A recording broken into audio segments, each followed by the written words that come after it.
Hello there, and welcome to Just About Earth, where curiosity finds its quiet corner and science drifts softly between wonder and sleep. Tonight, we're setting out across a landscape that has watched empires rise and fall, where the air carries the weight of thousands of forgotten voices and the ground itself remembers what history forgot to write down. If you've ever looked at a picture of the Great Pyramids and felt something you couldn't quite explain, a mixture of awe, mystery, and a faint sense of being watched by time itself, then you're already part of the story. What if those towering shapes weren't just tombs or monuments, but messages? Not words carved in stone, but ideas built to last longer than language.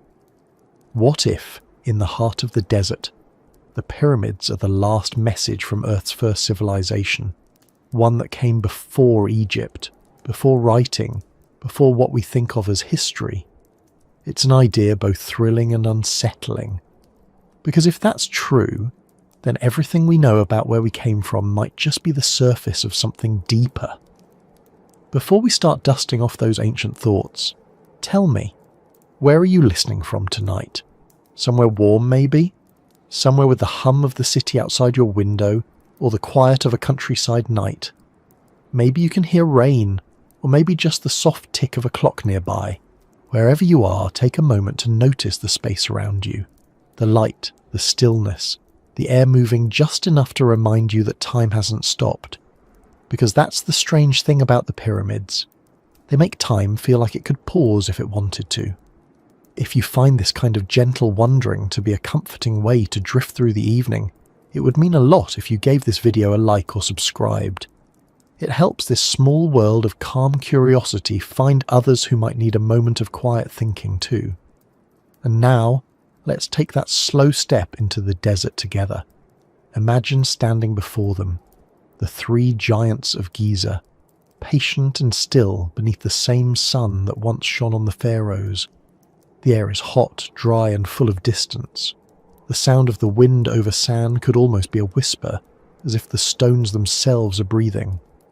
People have been coming here for centuries, asking the same questions, tracing the same shadows, wondering who first decided to build mountains by hand. The common story is neat, tidy, and familiar. The pyramids were built around 4,500 years ago, during Egypt's Old Kingdom, as tombs for powerful kings. Tens of thousands of workers moved limestone blocks into place with ropes, ramps, and raw determination.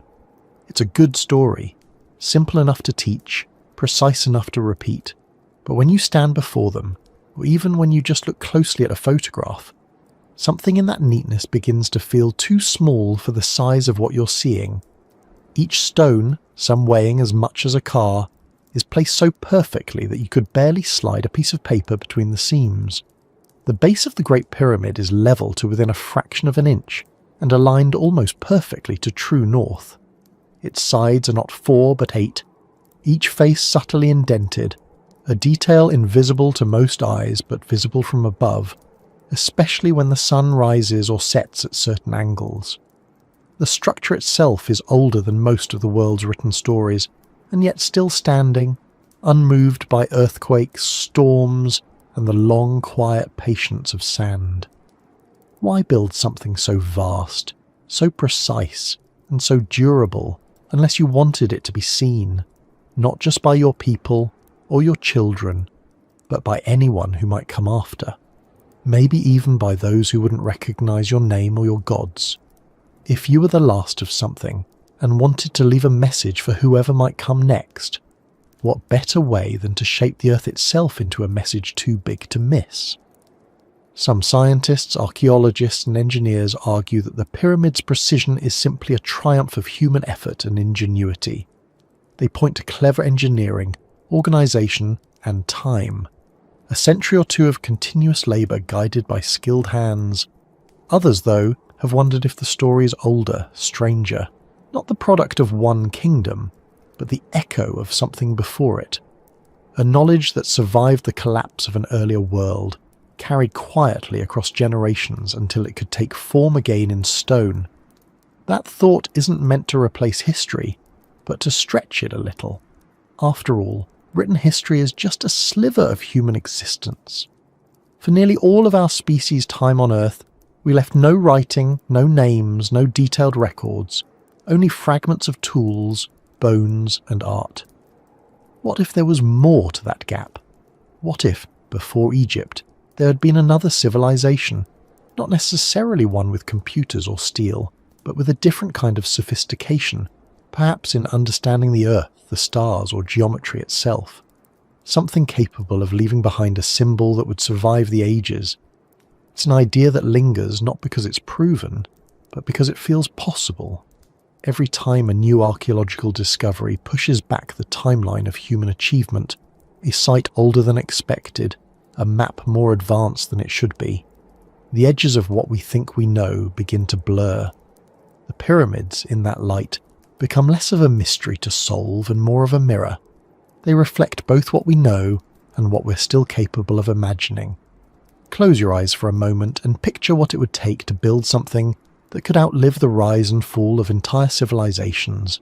Not just materials and labour, but a belief, a sense that what you were doing mattered beyond your lifetime. That kind of purpose changes the shape of thought itself. Maybe that's what we're really seeing in those perfect lines and massive stones. Not just architecture, but intention. A message not in words, but in endurance. There's a quiet irony in the fact that we often call them tombs. If they were, they've succeeded too well. Their occupants, whoever they were, have long turned to dust, yet the stones remain. The pyramids have survived empires, conquests, revolutions, and now the digital age, where we can orbit them in satellites or zoom in on their surfaces from half a world away. They've outlasted everything else their builders ever made, including their names carved in fragile ink on papyrus. It's as if the message they carried was never about death, but continuity. Look at them at night, bathed in moonlight, the stars wheeling above. The symmetry of their placement seems deliberate, like punctuation marks in the landscape. Their alignment with Orion's belt, though debated, continues to fascinate astronomers and dreamers alike. If that alignment was intentional, it suggests something profound, that whoever designed them wasn't just thinking about Earth, but about the sky, about how humanity's place in the cosmos might be written into the ground itself. And perhaps that's the true genius of it, the blending of heaven and earth, matter and meaning. The stones point upward, but they're anchored in the soil. They bridge the physical and the symbolic, the human and the cosmic. Even if they were simply built as tombs, they carry an understanding of permanence that few other creations possess. When we think of civilizations, we often measure them by what they left behind.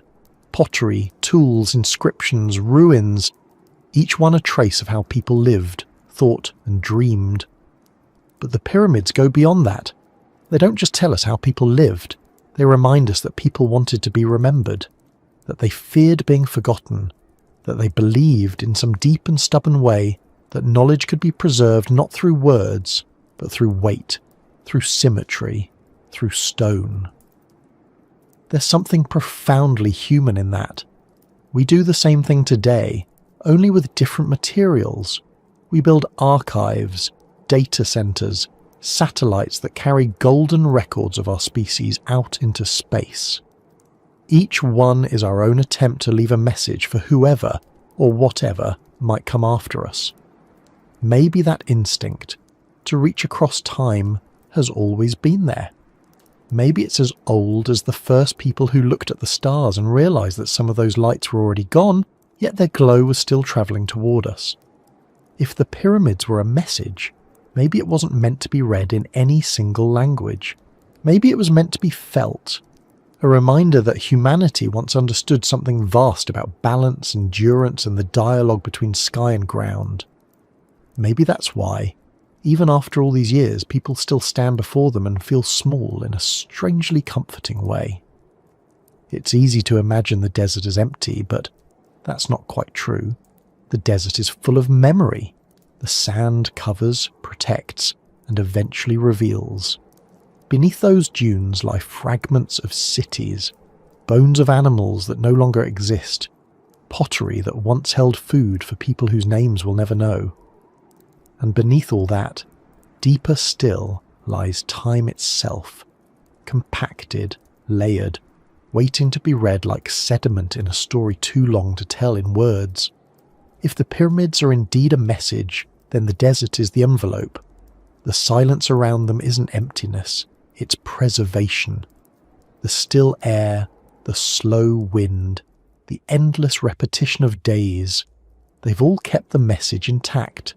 And we, centuries later, are the ones finally opening it. But what are we supposed to hear? What are we meant to understand? Maybe that's what makes this question so haunting. Every generation interprets the pyramids differently. To ancient travellers, they were proof of divine power. To early scholars, mathematical puzzles. To modern engineers, wonders of precision. To philosophers and dreamers, they're reminders that the past may not be as simple as we imagine. The pyramids are patient enough to be all those things at once. The desert at Giza hasn't changed much in thousands of years. The same sun burns above it, the same wind carves its dunes, the same stars pass overhead. That kind of constancy is rare. It's what allows something like the pyramids to act as a bridge, not just between past and present, but between civilizations separated by unimaginable stretches of time. Every generation that looks upon them becomes part of their story. Every visitor adds another layer of meaning, and yet, for all our technology and scholarship, we still don't know everything. We can map every inch, scan the interiors with cosmic rays, detect hidden chambers, trace quarry routes, and even estimate labour forces. But the why, the deep, human why, still slips through our fingers. Why this shape? Why this scale? Why this perfect alignment? Why here, of all places? Maybe that's the message itself. That some things aren't meant to be decoded like puzzles, but experienced like conversations. The pyramids aren't just telling us about the past, they're asking us something about ourselves. What do we believe is worth lasting? What will we build that could still be standing 4,000 years from now? What kind of message are we leaving for the future? And so, as we move deeper into this story, let's keep that thought close. The pyramids may be the last message from Earth's first civilization, or simply the first message from ours. Either way, they remind us that time doesn't erase everything. Some things, if built with enough care, can outlast even history. Now that we've stood in the shadow of their silence and felt the weight of their mystery, let's begin to brush the sand aside and look beneath the surface. Because the desert doesn't just bury things, it keeps them. And somewhere under that golden sea, there are still echoes waiting to be heard. The wind moves differently in the desert. It doesn't rush like it does in cities or forests. It drifts, unhurried, reshaping the surface of the world one grain at a time. Over years, over centuries, that slow movement becomes its own kind of memory. It erases and preserves all at once. The sand buries, but it also guards. It hides what the world isn't yet ready to remember. That's part of what makes this landscape so haunting. When you look at the pyramids, you're not just seeing stone.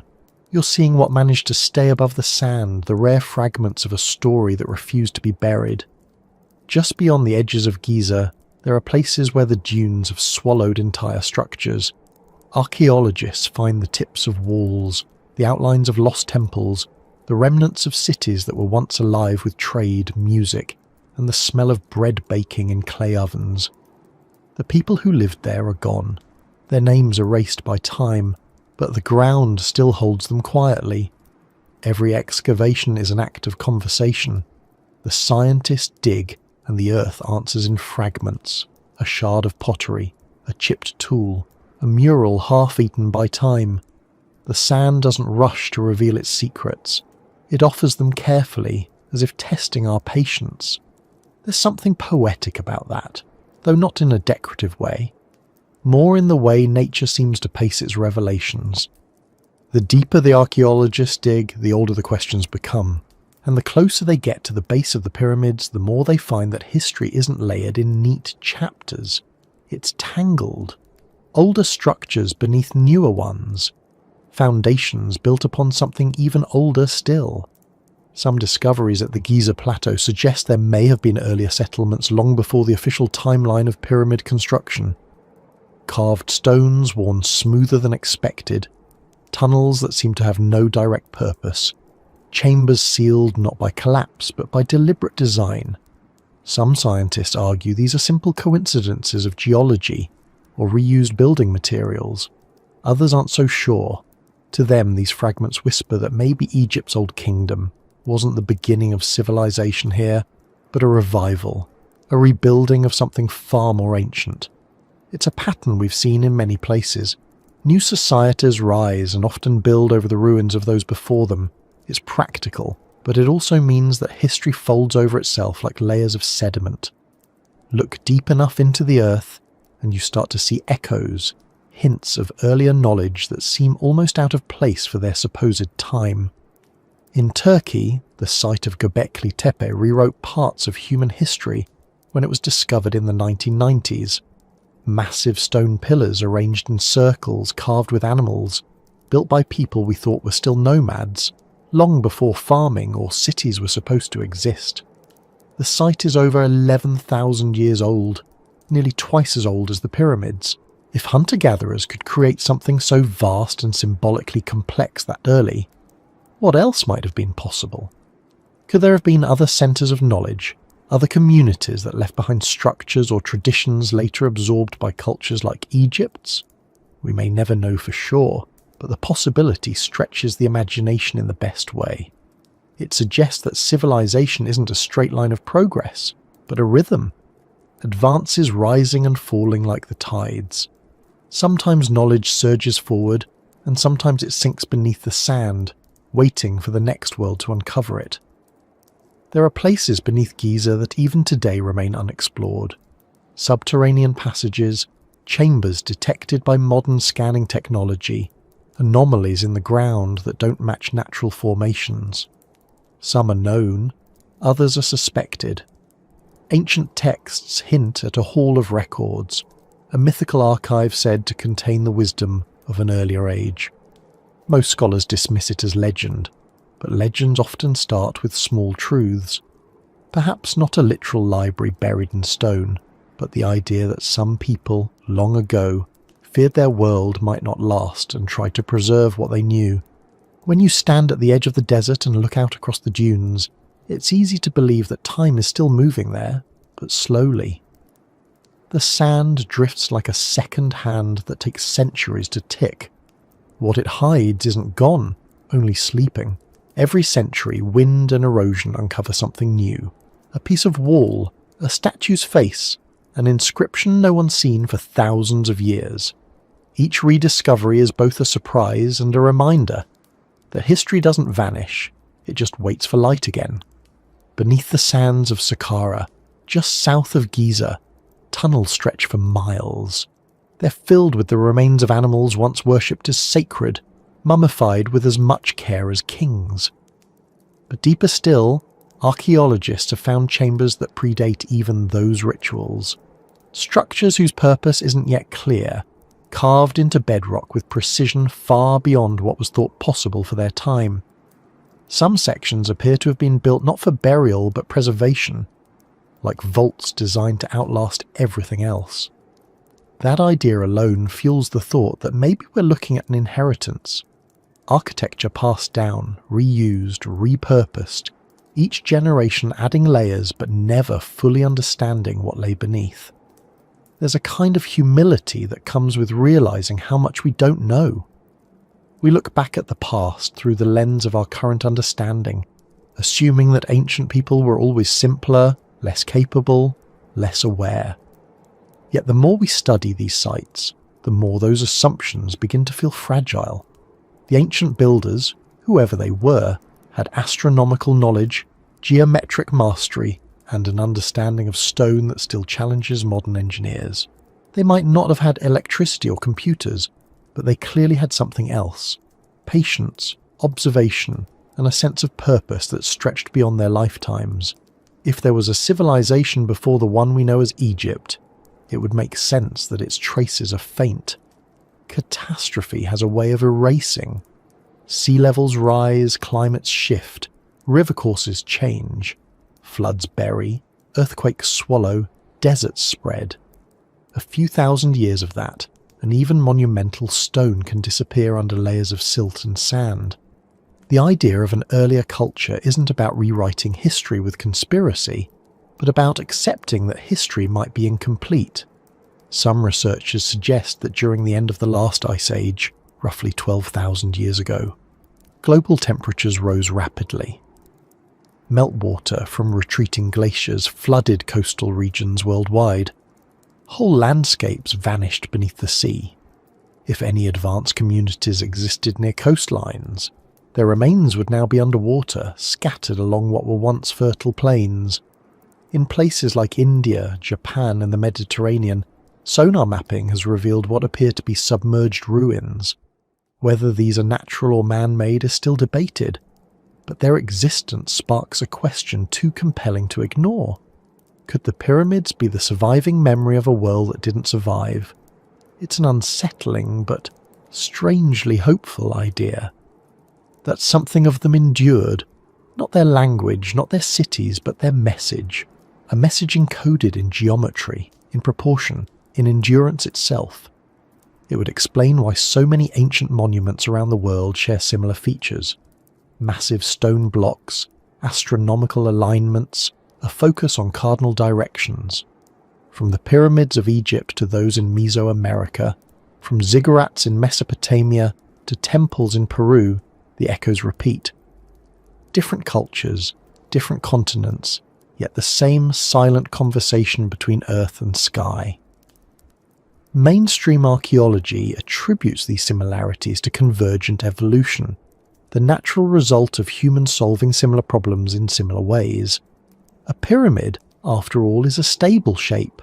It distributes weight evenly, resists erosion, and points naturally upward, which carries spiritual meaning in almost every culture. That explanation is logical and likely true for most cases. But there's another possibility, softer but equally interesting: cultural memory. What if the idea of the pyramid wasn't invented again and again, but remembered, passed down in story, in myth, in some half-forgotten way that survived the ages even after the civilization that started it was gone? That's what makes the desert so fascinating. It isn't empty, it's full of fragments of forgotten memory. The sand itself acts like an archive, one that stores evidence in layers of dust instead of ink. Each storm rearranges the filing system. Each excavation opens a new chapter we didn't know existed. And sometimes, what we find doesn't fit where we expect it to. Tools older than the civilization they're found with. Maps showing coastlines that shouldn't have existed yet. Symbols repeated across continents where contact was supposedly impossible. These details don't rewrite history by themselves, but they do make it more textured, more alive, more mysterious. When you listen to the wind moving across the dunes, it almost sounds like water. The same slow rhythm, the same sense of motion without direction. Maybe that's why so many myths about ancient floods and lost worlds come from regions that are now deserts. The Sahara itself was once green, covered in grasslands and lakes. Cave paintings deep within the desert show swimmers and animals that couldn't survive there today. The landscape changed, the water withdrew, and with it, entire ways of life. What remains now are the bones of what once was, not just animals, but ideas. It's not difficult to imagine a group of people watching that change happen. A civilization slowly realizing their world was drying, shrinking, disappearing beneath sun and sand. What would they have done? They couldn't stop the climate from shifting, but they could try to leave something behind, something that would endure when everything else was gone. Perhaps the pyramids began as that promise, a way to say, "We were here, we understood something, remember us." The more you think about it, the more sense it makes. Human beings have always wanted to be remembered. Every culture finds a way to tell the future that it existed, through writing, art, architecture, or myth. We bury time capsules. We carve dates into cornerstones. We send probes into space with records of our world. It's our way of pushing back against the silence that waits at the end of every story. If the pyramids are part of that same impulse, then they're not just relics. They're part of a long, unbroken tradition of communication between the past and the future. Modern science, for all its tools and precision, still relies on interpretation. Data can tell us what happened, but not always why. When we find a hidden chamber, or an artifact whose purpose isn't clear, we project our own thoughts onto it. We try to read meaning where the original language has vanished. That's both the challenge and the beauty of archaeology. It reminds us that understanding the past isn't about collecting facts. It's about empathy across time. Some researchers have even begun exploring how ancient structures like the pyramids might encode mathematical constants. The golden ratio, pi, or relationships between the Earth and celestial measurements. Others are skeptical, calling it coincidence or pattern seeking. But whether by design or intuition, those proportions exist. The question isn't just whether they meant to build something mathematically perfect, but whether they felt the same sense of harmony we still recognize when we look at them. Even if they couldn't explain it in modern terms, perhaps they sensed it, that balance between structure and mystery. In a way, the sand beneath Giza isn't just holding stones, it's holding silence, a silence that hums with possibilities. The deeper we look, the more it seems that we're uncovering not a single story, but layers of attempts to be remembered. Each buried wall, each inscription, each artifact is a sentence in an unfinished letter. And the pyramids are the signature, bold, enduring, written in the most permanent medium they could find. Every civilization believes it will last. Every one of them eventually fades. But what endures isn't just the ruins, it's the effort to be heard. That effort connects us to whoever built those first monuments. They might have lived thousands of years ago, but their motives feel familiar. Curiosity, pride, fear of being forgotten, hope that knowledge can outlast time. In that sense, they weren't so different from us. We're still digging, still building, still trying to leave something that says we were here. When night falls over the desert, the temperature drops sharply. The air cools, the sand holds its heat a little longer, and the stars return with startling brightness. Looking out over that dark horizon, you can almost feel the presence of all those buried worlds beneath you. Layers upon layers of human effort, stories that once were vivid, now reduced to dust and echoes. Yet those echoes still reach us. Every discovery we make, every grain of sand brushed aside, is one more voice returning to the conversation. And somewhere in that conversation, the pyramids keep their silence. They don't need to answer. They just stand, patient as always, watching the dunes shift, waiting for us to keep asking the right questions. Because that's what they've always been. Not monuments to certainty, but invitations to wonder. As we move forward, we'll begin to explore not just what might lie beneath them, but what their very design might be telling us. Because sometimes the clearest message isn't hidden underground, but written openly in shape and proportion. The kind of message that doesn't need translation, only attention. The sun rises over the plateau with a kind of precision that feels rehearsed. Every shadow stretches exactly as it has for thousands of years, tracing lines across the desert floor that seem almost deliberate. The pyramids don't change, but the light does, sliding slowly along their edges until the stone glows as if it remembers its own making. This is where geometry becomes emotion. Standing before them, you can feel that these structures were built not just to exist, but to endure. Their survival is no accident. It's the result of design so exact that it borders on conversation, as though the builders weren't just constructing tombs, but blueprints for something beyond themselves. It's easy to think of blueprints as modern tools, sheets of measurements and angles that guide engineers through precision. But here, the concept takes on a different meaning. The pyramids are blueprints not in paper or ink, but in form itself. They map out ideas about permanence, proportion, and harmony. Everything about them, from the angle of their sides to the orientation of their base, follows a logic so consistent that it feels intentional beyond mere function. Each block, each alignment, seems to speak a language of numbers. The Great Pyramid of Khufu, the largest and most studied of them all, rises originally to about 481 feet, though erosion has worn it slightly down. Its base stretches over 13 acres, each side measuring roughly 756 feet. Yet those sides are aligned to the cardinal directions with an accuracy that still baffles modern tools. The deviation from true north is less than 1/20th of a degree, a level of precision that would be impressive even with modern instruments, let alone copper tools and star charts carved by hand. To achieve that, the builders must have known the sky intimately. They would have tracked the movement of stars, especially those near the celestial pole, marking their rising and setting points across nights and seasons until the Earth itself seemed to reveal its symmetry.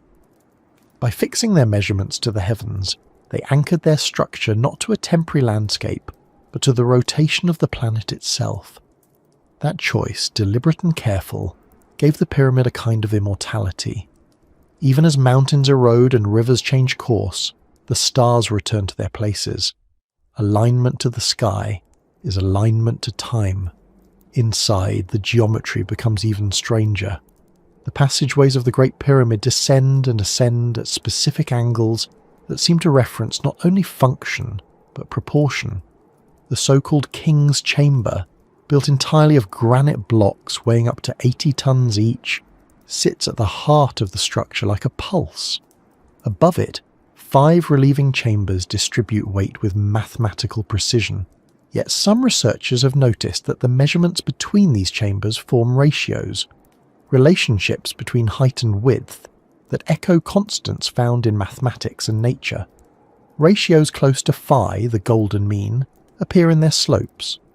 Others find traces of pi in the relationship between the pyramid's base and its height. Whether these were intentional or coincidental remains debated, but the consistency is difficult to ignore. If it was deliberate, then the pyramid becomes more than architecture. It becomes a statement, a physical translation of mathematical truth into stone. Imagine living in a world where knowledge wasn't written on paper, but carved into existence. Where wisdom wasn't preserved in books, but built into shapes that could withstand erosion and ignorance alike. That's what these blueprints of forever might represent. Knowledge not recorded, but embodied. There's a quiet kind of reverence in that idea. The people who built these structures didn't just think about their own time, they thought about all time. To design something to last thousands of years is to believe in continuity, to trust that someone someday will still be here to look up and wonder. That belief is the hidden foundation of every pyramid. Beneath the limestone and granite lies an act of faith in the persistence of humanity itself. The method by which they achieve such precision remains partly mysterious. Archaeologists have found evidence of simple but ingenious tools, levelling instruments using water channels, sighting rods for measuring angles, and plumb lines made from fibre and stone. Some believe they use star observations to set true north by watching the crossing point of certain constellations. Others think the alignment was achieved through solar shadow measurements. However they did it, the outcome is the same, a monument that behaves more like a machine than a pile of stone. It measures, it balances, it endures. What's remarkable is how adaptable the pyramid form proved to be. Its shape distributes weight evenly down each side, meaning it can stand for millennia with minimal erosion. In the harsh desert climate where temperature shifts crack weaker materials, the pyramid's angles deflect the worst of the stress. It's both simple and perfect, a structure that nature itself would approve of. When you think about it that way, the design feels less like invention and more like discovery, as if the builders didn't create the pyramid's shape so much as uncover it, finding within geometry the form that time would respect most. Every ancient builder knew the inevitability of decay. Wood rots, metal corrodes, even stone eventually crumbles. But some materials decay slower than others, and some shapes resist entropy better than others. A cube erodes unevenly. A dome spreads its stress. But a pyramid, with its wide base and narrowing apex, settles into stability. The higher you build, the stronger its lower layers become. The very force of gravity becomes part of its endurance. It's like the builders learned how to make the planet itself help them keep their monument standing. For them to have known that, consciously or instinctively, suggests a long tradition of observation, perhaps centuries of trial, error, and refinement passed through generations. The Great Pyramid wasn't the first. It was the culmination of many attempts that came before. Early step pyramids, mastabas, and transitional structures show experiments in scale and design, each one a prototype, a rehearsal, an evolving dialogue between ambition and knowledge. By the time Khufu's builders began, they weren't guessing. They were perfecting. And perfection is rarely born suddenly. It's the product of memory, the slow accumulation of understanding, which again raises that deeper question. Where did that understanding come from originally? Some scholars think the roots of that knowledge reach far back into prehistory, perhaps to people who studied the cycles of the sun and stars long before cities existed. Ancient astronomers living in open landscapes would have noticed patterns, solstices, equinoxes, the returning of constellations. These patterns, repeated year after year, might have been the first kind of calendar. And from calendars came measurement. From measurement came architecture. Bit by bit, they learned how to translate the sky into structure. The pyramid, then, becomes the endpoint of that learning. The moment when humans took the order of the cosmos and turned it into geometry you could touch. If you step back from the mathematics and just look at them, the pyramids radiate a kind of calm certainty. There's no chaos in their lines, no wasted gesture. Every stone contributes to the balance of the whole. It's not hard to see why they became symbols of eternity. In the language of stone, simplicity is the truest form of permanence. And maybe that's part of the message they carry, that the more perfectly something is balanced, the longer it can survive. It's interesting too that these monuments were built in groups, not a single isolated structure, but a family of them. Khufu, Khafre, Menkaure, each with its own smaller satellites, temples and causeways. Together they form a pattern, almost like a constellation drawn on the ground. Some researchers believe this layout mirrors the stars of Orion's belt, while others think it represents a more earthly symbolism, balance, harmony, lineage. Either way, the repetition suggests they weren't just building for individual glory. They were participating in something larger, a shared design that transcended personal reigns. Even the materials tell a story of ambition.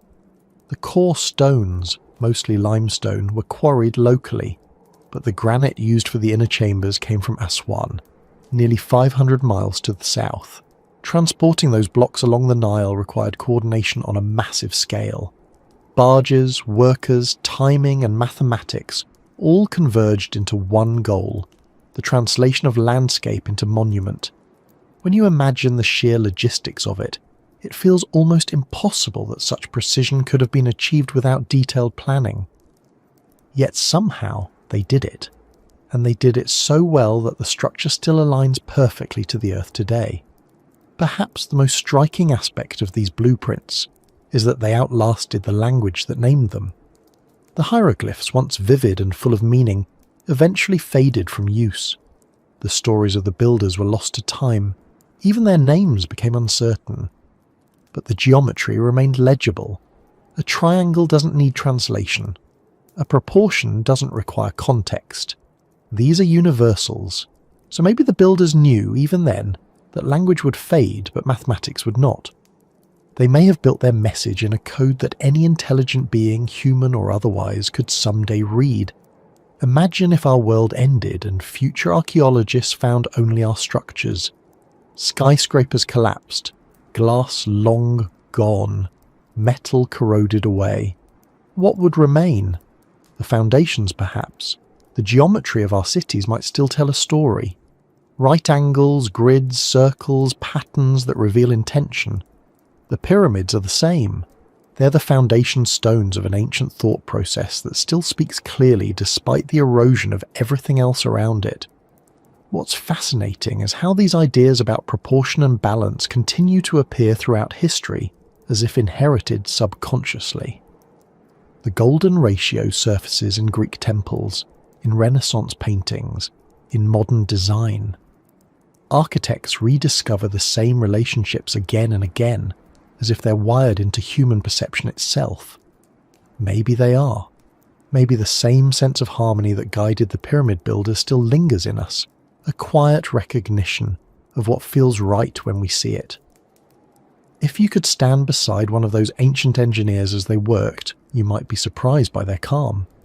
There's a precision in ancient craftsmanship that suggests not frenzy, but patience. Each block placed not as a single act, but as part of a rhythm, a heartbeat of labour extending over decades. To build something that takes generations to complete requires a different kind of mind, one that measures success not by immediate results, but by endurance. It's the long view of time, the kind of thinking that feels almost alien to our age of urgency. And yet, that's perhaps what makes the pyramids feel so grounding today. In a world where technology changes by the minute, there's something profoundly reassuring about structures that have looked the same for 45 centuries. They remind us that permanence is possible, that human hands once created something the planet itself seems to respect. When you stand before them, even in photographs, there's a sense that they know something about survival we've forgotten. That may be the real blueprint, and not the measurements, not the ratios, but the philosophy. Build with purpose. Align with the world around you. Think beyond your own lifetime. The rest is detail. If the pyramids are indeed the last message from Earth's first civilization, then perhaps that's what they were trying to tell us.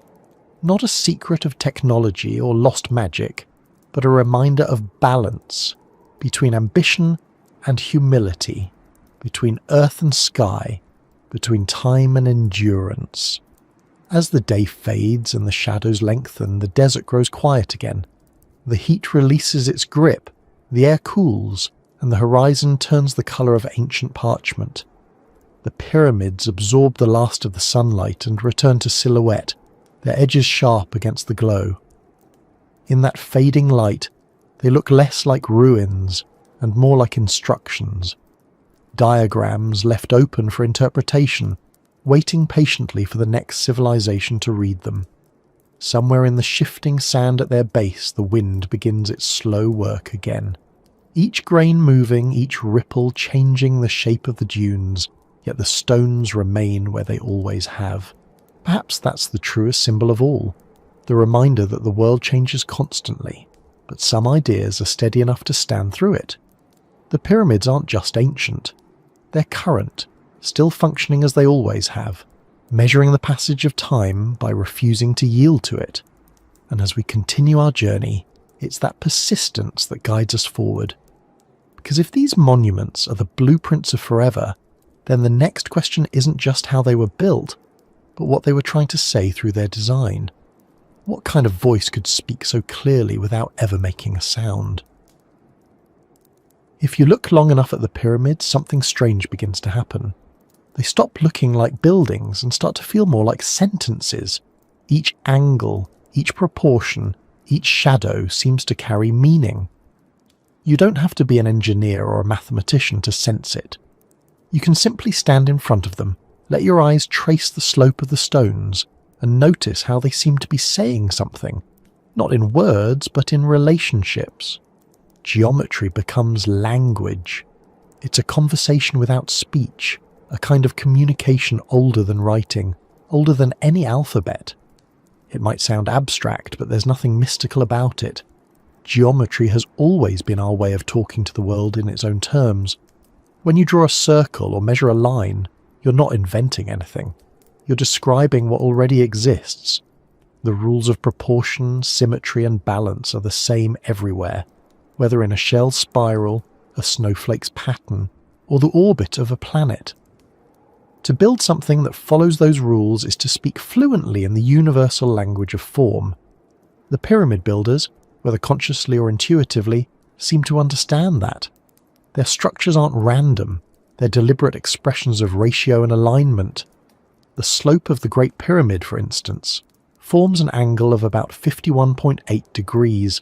That specific angle creates a relationship between height and base that approximates the value of pi when the perimeter is compared to the circumference of a circle. It's as if the builders embedded the concept of the circle, the symbol of completeness, into a square foundation, and let it rise toward the sky as a triangle. Circle, square, triangle. The three simplest shapes, united in one form. That combination has appeared throughout human history. Artists, architects, and philosophers have all returned to it as a symbol of harmony between heaven, earth, and humanity. The circle often represents the infinite, the divine, the celestial. The square represents the physical, the stable, the earthly. The triangle becomes the bridge, the ascent from one to the other. Whether or not the builders of Giza thought in those exact terms, their design achieves the same result. The pyramid is both a tomb and a translation, a stone equation expressing the relationship between the eternal and the temporal. Walk around its base and you begin to notice how your perception changes with every step. From one angle, it looks enormous and immovable. From another, almost delicate, tapering to a fine point that disappears into the sky. Its sides catch the light differently throughout the day, turning from gold to orange to deep violet as the sun moves. The structure never changes, but its face does, a reminder that perspective is part of its design. It was built not just to exist, but to be seen, to interact with light, to engage the human eye as part of its message. Inside the pyramid, geometry becomes even more precise. The narrow passages and chambers are aligned along axes that seem to follow the stars. The so-called Queen's Chamber points roughly towards Sirius, while the King's Chamber aligns with Orion's belt. These alignments are more than architectural choices, they're gestures of dialogue. The builders weren't just constructing a resting place for their dead, they were connecting Earth to the sky, encoding relationships between human existence and cosmic order. In a way, they turned architecture into astronomy. That kind of intention changes how we interpret what they left behind. It means that the pyramid wasn't just a static monument, it was dynamic, interacting with its environment, light, shadow, and the movements of celestial bodies. Every solstice, every equinox, every shift in the heavens was mirrored in the play of illumination across the stone. It's possible that certain alignments created moments of perfect symmetry, times when the sun or a star would shine precisely through a passage, or cast a shadow that completed the geometry. Imagine standing there thousands of years ago, watching that moment happen. The builders had predicted it. The design had made it inevitable. That moment would have felt like a response, as though the sky itself was answering their work. To communicate through geometry requires faith in consistency. It means trusting that whoever sees your message in the future will understand the same relationships you did, that the principles of symmetry and proportion will remain universal. That's a remarkable form of optimism. It assumes a continuity of intellect, that minds separated by millennia can still share comprehension. Even without language, even without words, the message remains readable. It's a conversation across time carried by shape alone. Modern mathematicians still talk about geometry as a kind of music. Ratios create harmony in sound, but they also create harmony in space. When you hear a perfect chord, it feels balanced because the frequencies of the notes relate in simple ratios. The same happens visually. When you look at a structure built on balanced proportions, your brain recognizes the harmony instinctively. You don't have to calculate anything, you just feel it. The pyramids achieve that effortlessly. Their symmetry isn't rigid, it's soothing. The eye rests comfortably on their lines, the mind settles into their order. It's as if they were built not just to be seen, but to calm. There's something profoundly human in the choice to build beauty into permanence. Function alone would have been easier. A square block, a mound, a cairn, all could have marked a burial site. But the builders chose geometry, the universal language of meaning. They wanted their work to express something, even if they couldn't be there to explain it. Maybe they believed that shapes could speak where words could not. Maybe they were right. Thousands of years later, their message still feels clear, even if we can't translate it into sentences. It's worth remembering that geometry wasn't always an abstract science. In the ancient world, it was sacred. The Egyptians, Greeks, and Babylonians all treated it as a bridge between the physical and the divine. To measure accurately was to participate in creation itself, to mirror the order they saw in the heavens. When they built temples, they weren't just constructing spaces for worship, they were recreating the cosmos in miniature. The same proportions that govern the movement of the stars were believed to bring harmony to human structures. The pyramid, in that sense, may have been the ultimate act of imitation. Earth echoing the sky through form. You can see that principle repeated across the ancient world. Stonehenge in England aligns with the solstices. The temples of Teotihuacan in Mexico mirror the path of the Milky Way. The ziggurats of Mesopotamia stack their layers toward heaven in a similar fashion. It's as though different cultures, separated by oceans and centuries, were all speaking the same visual language. They built shapes that connected them to the cosmos, and geometry was the grammar that made that communication possible. What makes the pyramids of Egypt unique is their silence. They contain no grand inscriptions on their outer faces, no long narratives explaining their purpose. They don't try to persuade or proclaim. They simply exist, perfectly measured, letting the shape itself do the speaking. That restraint might be their most eloquent feature. In a world full of noise and symbols, a pure form can say more than 1,000 words. Even the location of the pyramids may carry meaning. They stand on the west bank of the Nile, the direction of the setting sun, associated with the realm of the dead. To the east, across the river, lies the land of the living, the rising sun, the promise of renewal. The causeways connecting the temples to the pyramids trace that transition from east to west, from life to death, dawn to dusk, beginning to end. The entire landscape becomes a diagram of existence. Every element corresponds to something larger, as if the builders were turning the geography itself into a story about the cycle of being. It's tempting to imagine how they might have explained their choices if we could ask them. Would they speak of gods, of mathematics, of beauty? Or would they simply say that the shape felt right? Sometimes knowledge doesn't need justification.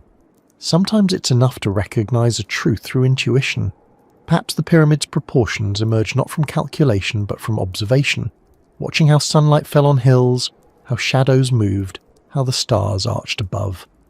Out of those observations grew a shape that felt natural, inevitable, correct. That's part of what makes geometry so fascinating. It's both rational and intuitive. You can prove its theorems, but you can also feel its truth. The angle of a slope, the balance of a form. These are things you can sense even without mathematics. When early builders tested designs, they probably relied as much on instinct as on measurement.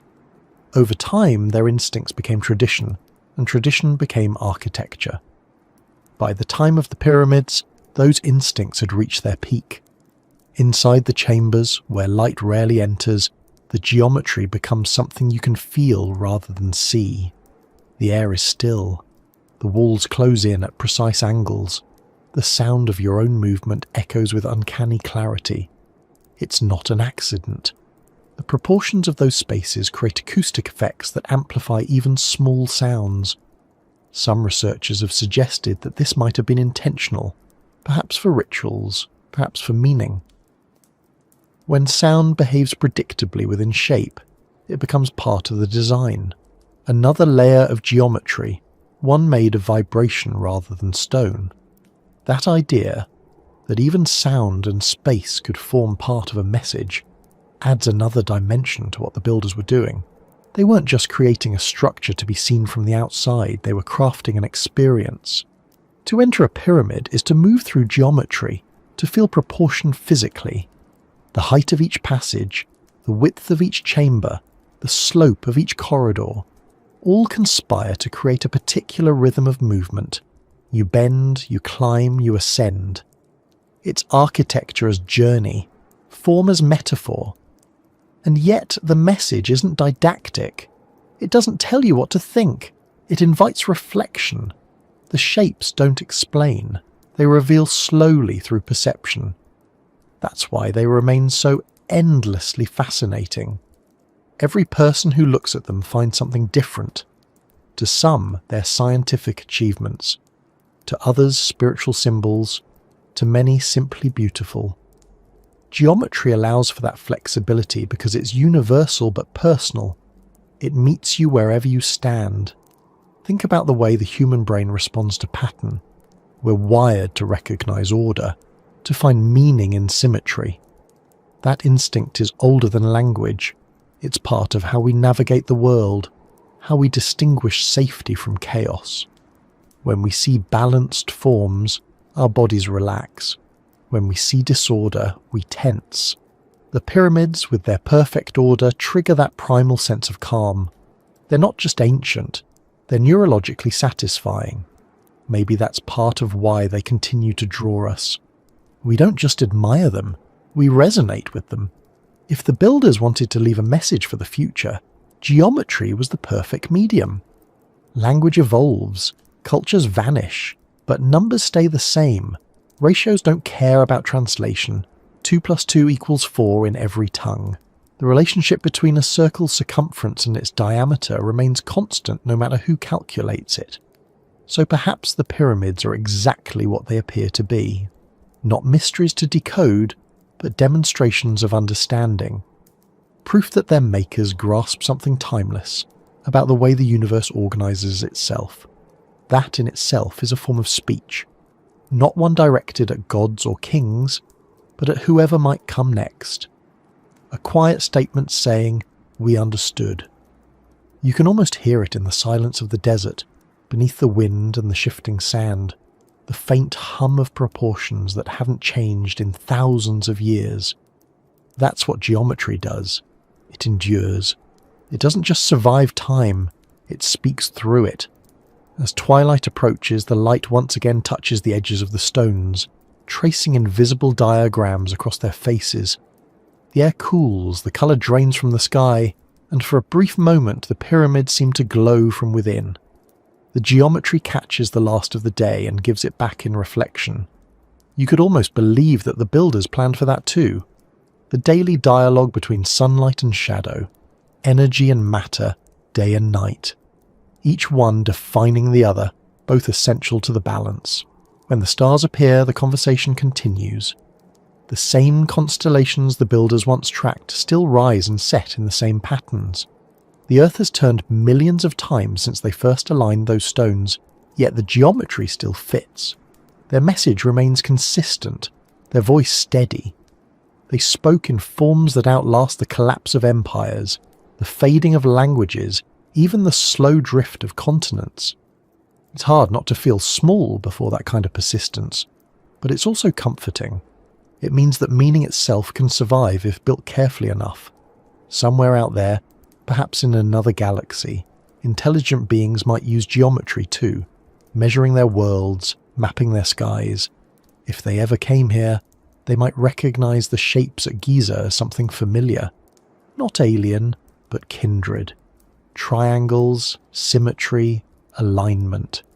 They'd understand instantly. They'd see the same relationships we see, the same ratios, the same logic of form. They might realize that whoever built these shapes understood the same universal truths they do. And in that realization, communication would already exist. No translation required. That's the real power of geometry. It's not just a tool for building, it's a bridge. A way for minds, separated by distance or time, to meet in understanding. The pyramid builders may never have imagined that their work would last this long, but they built as if they did.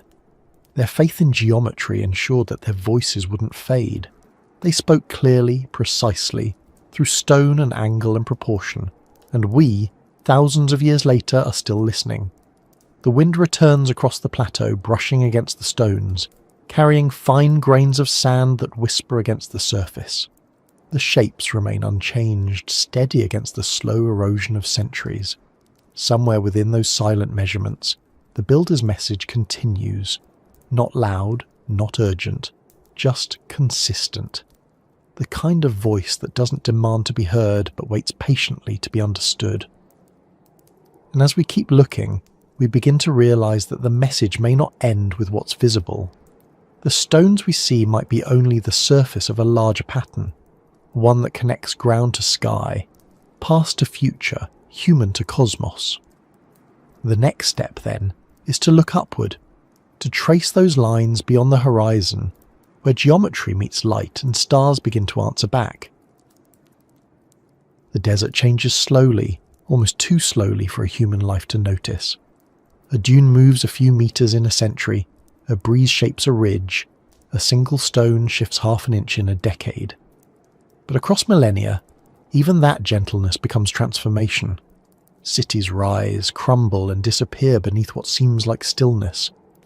The sands that cover the Giza Plateau have done this before, and they will do it again. Beneath them, the memory of lost civilizations waits patiently, not erased, just waiting to be remembered. When people talk about lost civilizations, the imagination tends to go straight to legend. Atlantis, Lemuria, Hyperborea, names whispered through centuries of speculation. Myths about great cultures that reached impossible heights before vanishing without a trace. Most scholars dismiss them as stories born from human nostalgia, our way of explaining ruins we didn't understand. But myths have a way of carrying fragments of truth. Sometimes, behind the exaggeration, there's a faint echo of something real. Maybe not an advanced technological world with glowing cities, but a civilization of understanding, one that thought differently, measured differently, remembered differently. Every discovery that pushes back the timeline of human sophistication adds weight to that possibility. Göbekli Tepe, the site of massive carved pillars in southeastern Turkey, was built at a time when humans were thought to be simple foragers. No cities, no farms, no metal, yet there it stands. Deliberate, symmetrical, monumental.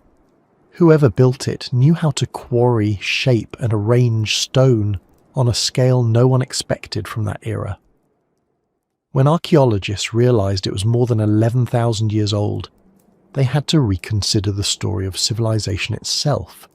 If people that early could organize, design and build something like that, what else might have existed? Perhaps erased by floods, covered by forests, or, like Giza, buried under sand. It's humbling to think that the timeline we teach, neat and linear, may be only one version of a far more tangled reality.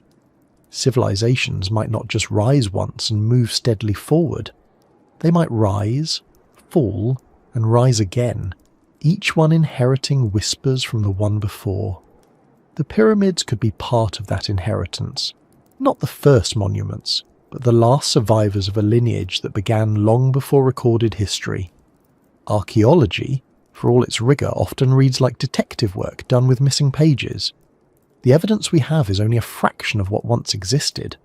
Most materials vanish with time. Wood decays, metal rusts, even stone erodes under centuries of wind and rain. What survives is what nature allows to survive, and nature has her own sense of preservation.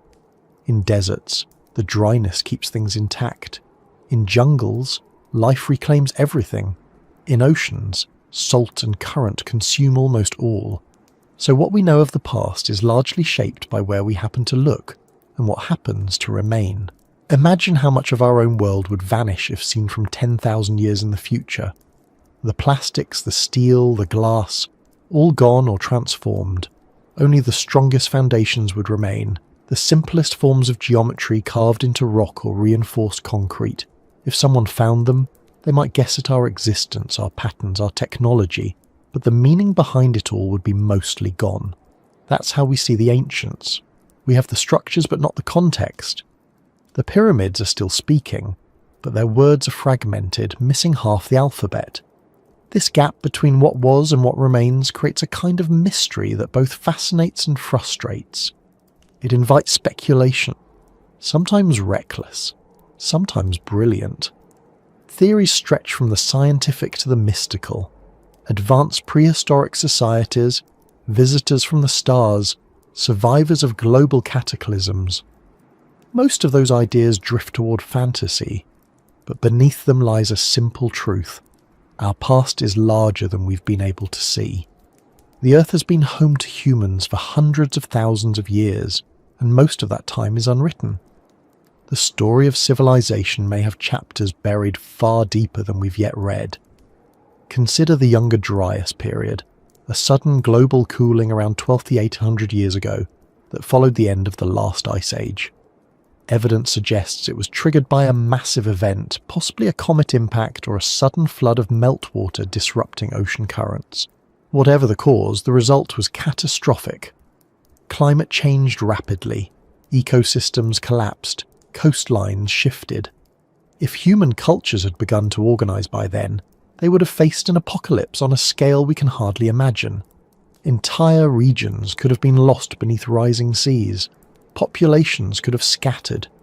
What remained would have been fragments, survivors rebuilding from memory, passing down stories of the world that came before. Over time, those memories would have turned into myths. The flood myths found in nearly every ancient culture might be echoes of that memory. From the Epic of Gilgamesh to the story of Noah, from the Aztec tales of a deluge to Hindu texts, describing the submergence of earlier ages, the pattern repeats. The world was once destroyed by water, and only a few survived to begin anew. Maybe those are more than symbolic. Maybe they're recollections distorted by time but rooted in truth.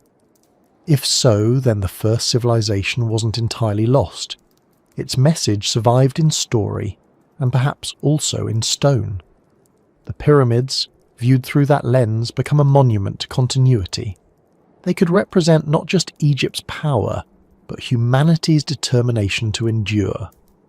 Perhaps their builders inherited designs or ideas from an older culture, one that understood the value of building with permanence in mind. Maybe the knowledge of geometry, astronomy and construction wasn't discovered from scratch each time, but relearned, preserved in fragments, passed down through oral tradition or simple observation until it found new expression in Giza's limestone and granite. There's a quiet dignity in that possibility. It suggests that no civilization ever truly disappears. Its knowledge may scatter, but it never vanishes completely. Pieces resurface in unexpected places. A design repeated, a myth remembered, a star alignment copied from memory. Humanity in that sense behaves like the desert wind. We spread, we drift, and we carry with us grains of what came before. The pyramids might be where some of those grains settled again, reshaped into permanence. It's easy to underestimate the resilience of memory. Even without writing, human beings are extraordinary at preserving ideas through story and ritual. A song, a pattern of stars, a building orientation, these can all carry information. Indigenous cultures around the world still encode astronomical, environmental and historical knowledge in oral tradition that spans tens of thousands of years. Those systems of memory don't look like modern archives, but they serve the same function. They remember. If such practices existed in prehistory, it's not impossible that technical knowledge, how to measure stars, how to shape stone, how to build in harmony with nature, could have survived long after its origin. Every generation reinterprets the past according to what it needs to understand about itself. For the Greeks, Egypt represented wisdom. For medieval scholars, it was a symbol of a lost knowledge. For modern science, it's a puzzle of engineering. But beneath all those interpretations is a common thread. a recognition that these monuments contain something older than the stories written about them.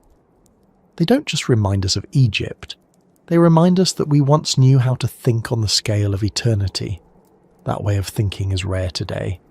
Our world moves quickly, measuring success in years, not centuries.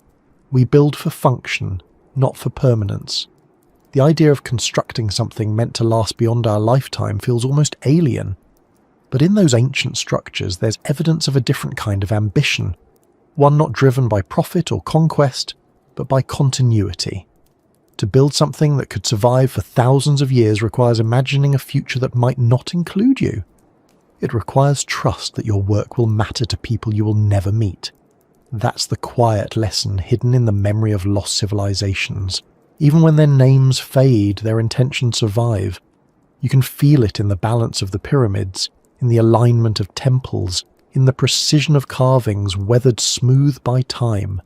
These things aren't just art or technology, they're continuity itself made visible. Every time a civilization reaches for permanence, it leaves behind a trail of understanding that becomes the foundation for the next one.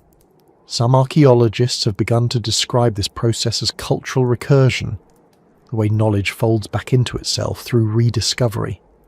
We lose information, then regain it in new ways, often without realizing it.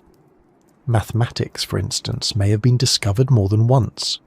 Navigation, agriculture, metallurgy. Each could have emerged independently in different times and places, or re-emerged after being forgotten. The pyramids fit neatly into that idea. They could be both a culmination and a rediscovery, the echo of something that had already been known before being lost. If that's true, then the story of civilization isn't about one straight ascent from primitive to advanced. It's a series of waves, surges of knowledge followed by silence, peaks of understanding followed by forgetting. Each wave builds on the remnants of the last, and in between, the world rests, covered in sand, waiting for the next tide of memory to rise. In that pattern, the pyramids aren't anomalies, they're anchors. They tie one wave of humanity to the next. They say, we learned this once, don't let it be lost again. Maybe that's the message Earth's first civilization left behind. Not an explanation, but a reminder. That knowledge, to survive, must be rebuilt again and again, carved into something the world itself will protect. When night falls over the desert, it's easy to imagine the silhouettes of older monuments hidden beneath the dunes, smaller, rougher, more eroded. Maybe there were others before these, now buried too deep to find. Maybe the first civilization didn't vanish completely. Maybe it transformed, leaving pieces of itself behind in stone and story, waiting for us to notice. If so, then every discovery we make, every new excavation, isn't just uncovering history, it's continuing a conversation. The desert wind moves softly, brushing away footprints, smoothing the sand. What was visible today may be gone tomorrow, and what was hidden yesterday may rise again. That's how memory works too. It hides, it resurfaces, it changes shape. The pyramids stand not as interruptions in that cycle, but as its proof. They've been buried and uncovered before. They've been forgotten and rediscovered. Yet they persist, carrying with them the voice of those who once understood that even the act of remembering requires endurance. As we look deeper into what they built, into the stones and angles and hidden chambers, we start to see not just the architecture, but the psychology of those who made it. They must have known that one day their cities would fade, their empires would fall, and their language would die. But they built anyway, because permanence is not about eternity. It's about intent. It's about declaring that what we do, what we know, what we are, deserves to be part of the world's memory. In that sense, the pyramids are not relics, they're instructions. They remind us that memory needs a vessel, and sometimes the best one isn't paper or data, but geometry itself. Something simple enough to last and meaningful enough to be rediscovered. The first civilization, if it existed, might have understood that perfectly, that to outlive your world you must build something that the world itself will keep.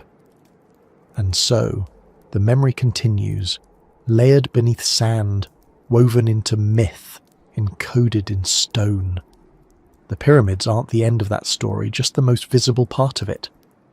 As we move forward, the next step is to follow that pattern upward, toward the connection between those stones and the stars above them, the place where memory leaves the ground and begins to trace its message in the sky. The night above the desert is nothing like the night above a city. There, the darkness is real. It isn't the absence of light, but the presence of depth. Every star looks sharper, nearer, as if the sky itself leans closer to the earth to be heard. The pyramids, in that quiet, are not silhouettes. They are part of the horizon, shapes drawn by the same hand that scattered the constellations. It's easy to understand why the ancients built their monuments this way, rising toward that vastness. For them, the sky wasn't empty. It was a language, and the stars were its letters. The people who built these structures must have spent lifetimes watching those lights move. Night after night, generation after generation, they recorded the rising and setting of the stars, the way certain constellations drifted with the seasons, the steady march of Orion across the heavens. They knew when the Nile would flood by the appearance of Sirius, when the year would begin, when the balance of light and darkness would shift. Their calendar was written in the sky, and the pyramids became its punctuation marks. When you align a building with the heavens, you're not just marking directions, you're synchronizing the earth with the cosmos. The Great Pyramid is aligned so precisely that its sides face the cardinal points of north, south, east, and west more accurately than most modern buildings. But that orientation isn't just practical, it's symbolic. North and south trace the axis of the planet itself, the invisible line around which everything turns. To align with that is to declare that your creation belongs not only to Earth, but to the larger system it moves within. The ancient Egyptians didn't think of the sky as separate from the ground. They believed it was the mirror of the world below, that every river, every mountain, every monument had its counterpart among the stars. In that way of thinking, the pyramids weren't simply placed where they fit best. They were positioned to reflect a pattern written in the heavens. The constellation of Orion, representing Osiris, the god of rebirth, was of special importance. Some researchers have proposed that the three pyramids at Giza mirror the stars of Orion's belt, slightly offset from one another, following the same diagonal. Whether by design or coincidence, the alignment is close enough to be more than poetic. It's as if the builders took the sky, folded it down and pressed it gently into the earth. There's a kind of humility in that act. To build according to the stars is to accept that human work is part of something larger. It acknowledges that perfection isn't invented but discovered, that balance already exists in the universe, and our task is simply to align ourselves with it. For the builders, that alignment wasn't metaphorical, it was literal. They watched the stars rise along the horizon and mark the moment when the heavens and the earth met in symmetry. Then they built. To modern minds, it might seem unnecessary to link architecture to astronomy, but to the ancients there was no separation between science and spirituality. Observing the cosmos was an act of reverence, and constructing in harmony with it was a way to participate in the rhythm of creation. The pyramid, in that sense, isn't just a monument to the dead, it's a model of the universe. Its base represents the solid ground of human existence, and its apex points toward the celestial realm, a meeting point between matter and meaning. Every culture that has looked to the stars seems to have felt the same impulse. Across the world, ancient structures align with celestial events. The solstices at Stonehenge, the equinox sunrise at Chichen Itza, the lunar cycles at Nabta Playa. These alignments weren't decorative. They were practical calendars, spiritual symbols, and perhaps even messages, expressions of humanity's awareness that we belong to a much larger rhythm. When the builders of Giza set their stones to match the heavens, they were joining that ongoing dialogue. The idea that stone and star could speak to each other isn't as strange as it sounds. Light travels across unimaginable distances, and yet it touches the earth with precision. A single beam of sunlight can enter a temple exactly on the same day each year, striking the same spot, illuminating the same symbol. That consistency means that the builders knew not just the patterns of the sky, but how to predict them. They understood precession, the slow wobble of the Earth's axis, and compensated for it in their designs. Such understanding would have taken centuries of observation, an unbroken chain of knowledge passed from one generation to the next. When we talk about the pyramids as messages, this is what we mean. The message isn't written in words, it's written in alignment, in proportion, in timing. Each shadow, each shaft of light, each precise angle is part of a sentence spoken across thousands of years. The builders didn't expect their language to be translated. They trusted that whoever looked closely enough would feel its meaning. Inside the Great Pyramid, narrow shafts extend outward from the inner chambers, angled towards specific stars. Some align with Orion, others with Sirius and other bright points in the southern sky. These aren't random tunnels. They act as celestial pointers, marking the places in the heavens where certain stars would appear during key times of the year. For the ancient Egyptians, those stars weren't distant suns. They were divine, symbols of eternity, souls of gods and kings.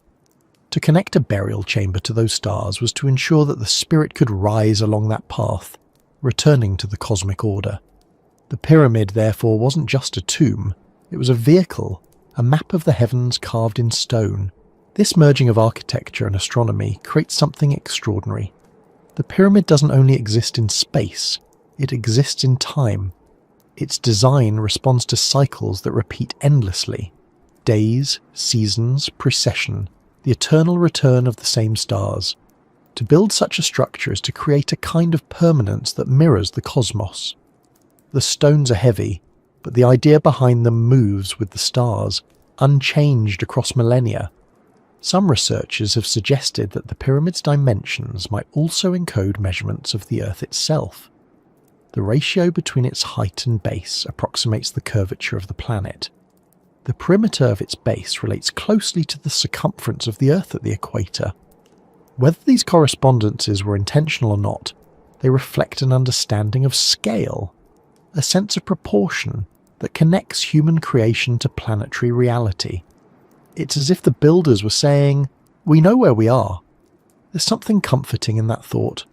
In a world so vast where the stars can make us feel small, the act of aligning our structures with them becomes a declaration of belonging. The builders weren't intimidated by the cosmos, they worked with it. They didn't see the heavens as unreachable, but as partners in design. The pyramid's peak points toward the sky not in defiance, but in harmony. It's a gesture of participation, as though to say, we too are part of this order. Light and shadow played as much a role in that conversation as stone and geometry did. At dawn and dusk, the sun transforms the pyramids into instruments of time. Their edges cast shadows that move predictably across the sand, marking the passage of hours and seasons. During equinoxes, the balance of light falls evenly on each face, a moment of perfect symmetry between night and day. At solstice, the light tilts, stretching the shadow to its longest reach. The builders could have used these moments to track time, but perhaps also to remind themselves that time itself was cyclical, that even endings were beginnings waiting in rotation. To watch the sun rise between those ancient stones must have been a quiet revelation. The first light of day, sliding along lines measured centuries earlier, would have felt like confirmation, proof that the design still held, that the world was still in tune. Even now, thousands of years later, the same thing happens. The same sun, the same shadows, the same geometry. The fact that it still works is a message in itself. The language of stone and star remains fluent. In some ways, the pyramids are less about the past and more about continuity. They show that our ancestors didn't see time as a straight line, but as a circle, a rhythm to which everything returns. Each day's sunrise echoes the first, each generation builds upon the last. The connection between heaven and earth isn't just symbolic, it's real, visible, measurable. The builders knew that to align with the cosmos was to participate in its endurance. There's a subtle beauty in how this understanding survived long after the reasons for it were forgotten. Later cultures continued to align temples, altars and cities with celestial events, often without knowing why. The impulse remained, to face the sunrise, to mark the equinox, to measure time through shadow and light. The knowledge had become instinct, woven into the human relationship with the sky. Even today we look up and feel the same pull. We chart the stars, launch satellites, study cosmic radiation, still trying to read the same language our ancestors once understood through geometry alone. Perhaps that's what the pyramids have been teaching us all along. That the universe speaks in patterns, and that meaning isn't something we impose on it, but something we notice when we look closely enough. The stones are only half the sentence, the stars complete it. Together, they form a dialogue that continues even when no one is listening. In the deep silence of the desert night, that dialogue is almost audible. The air cools, the stars brighten, and the earth itself seems to hum. The pyramids stand unmoving, yet their meaning feels alive, expanding outward with each passing moment. Somewhere above them, Orion still crosses the sky, his belt perfectly aligned, his presence as constant as ever. The same stars that guided the builders still guide us, though we call them by different names. The conversation has never stopped. We've just forgotten that we were part of it. That's the quiet power of the language of stone and star. It doesn't demand translation. It reminds us gently that we are made of the same elements as the universe we study. The same atoms forged in stars now rest in the hands that build, the eyes that measure, the minds that wonder. To understand that is to understand that communication across time doesn't require words. It requires attention. Somewhere between those points of light and the edges of stone lies a shared memory, one that connects every civilization that has ever looked up and asked, "What's out there?" Maybe the pyramids are the most enduring answer we've ever given. A way of saying, we noticed, we cared, we were here. And as dawn begins to return once more, as the first thin line of gold touches the horizon and the stars fade one by one, the stones begin to warm again. The language of light returns to the surface, picking up exactly where the night left off. The conversation continues, patient and unbroken, as it always has. The air shifts, the shadows move, and for a moment you can almost imagine that the pyramids themselves are listening. Because if stone can hold memory, and light can carry meaning, then perhaps the message isn't just something they left for us. Perhaps it's something still being written, each sunrise adding another word, each alignment another phrase, as the dialogue between earth and sky goes quietly on. The first light touches the pyramids like memory returning to the body. It begins faintly, a thin silver along the horizon, then spreads upward until the sky turns gold and the desert exhales its cool breath. The moment feels familiar, as though the world itself has performed this routine for longer than it remembers. The light is soft but decisive, revealing edges, shapes, angles, the precise geometry that the night had hidden. For the builders of these structures, this was never just sunrise. It was communication. The relationship between the pyramids and light is older than history. Every block was placed with the path of the sun in mind, each face designed to catch or release light at specific times. The structure doesn't merely stand beneath the sky, it interacts with it. The sun's rays glide along its edges like fingers across an instrument, playing a rhythm that repeats every day with absolute consistency. You can almost hear it if you watch long enough. The slow unfolding of shadow, the pause at noon, the retreat toward evening. It's the most ancient clock, and yet more accurate than most we've ever built. To see the pyramids in daylight is to witness how light itself becomes part of their message. Each angle, each surface, each reflection turns sunlight into information. It tells the hour, the season, even the alignment of the Earth in its orbit. Long before mechanical clocks, this was how time was measured, through the dialogue between shadow and stone. It's not hard to imagine the builders watching that play of brightness, reading meaning in its transitions. To them, the pyramid was not static. It was alive, animated by the motion of light, revealing new details as the day passed. At certain moments of the year, particularly during the solstices and equinoxes, the relationship between light and the pyramids becomes almost theatrical. The sun's position aligns precisely with the edges and corners, creating patterns that seem deliberate. Some researchers have suggested that these events marked rituals, celebrations, or turning points in the calendar. Others believe they served as confirmation, proof that the builders' calculations were correct, that the universe and the monument were still in harmony. Whatever the reason, those alignments remind us that light was their language as much as stone was. If you think about it, light is the only truly universal messenger. It travels across time and distance without translation, unchanged since the beginning of the universe. Every ray that touches the pyramids carries with it information about the sun's state, the atmosphere, the tilt of the planet. The builders might not have used those terms, but they understood the principle. They knew that to shape the path of light was to read the rhythm of the cosmos. When sunlight strikes the Great Pyramid, the precision is uncanny. At noon, the shadows almost vanish, falling evenly along each side, making the structure appear weightless for a moment.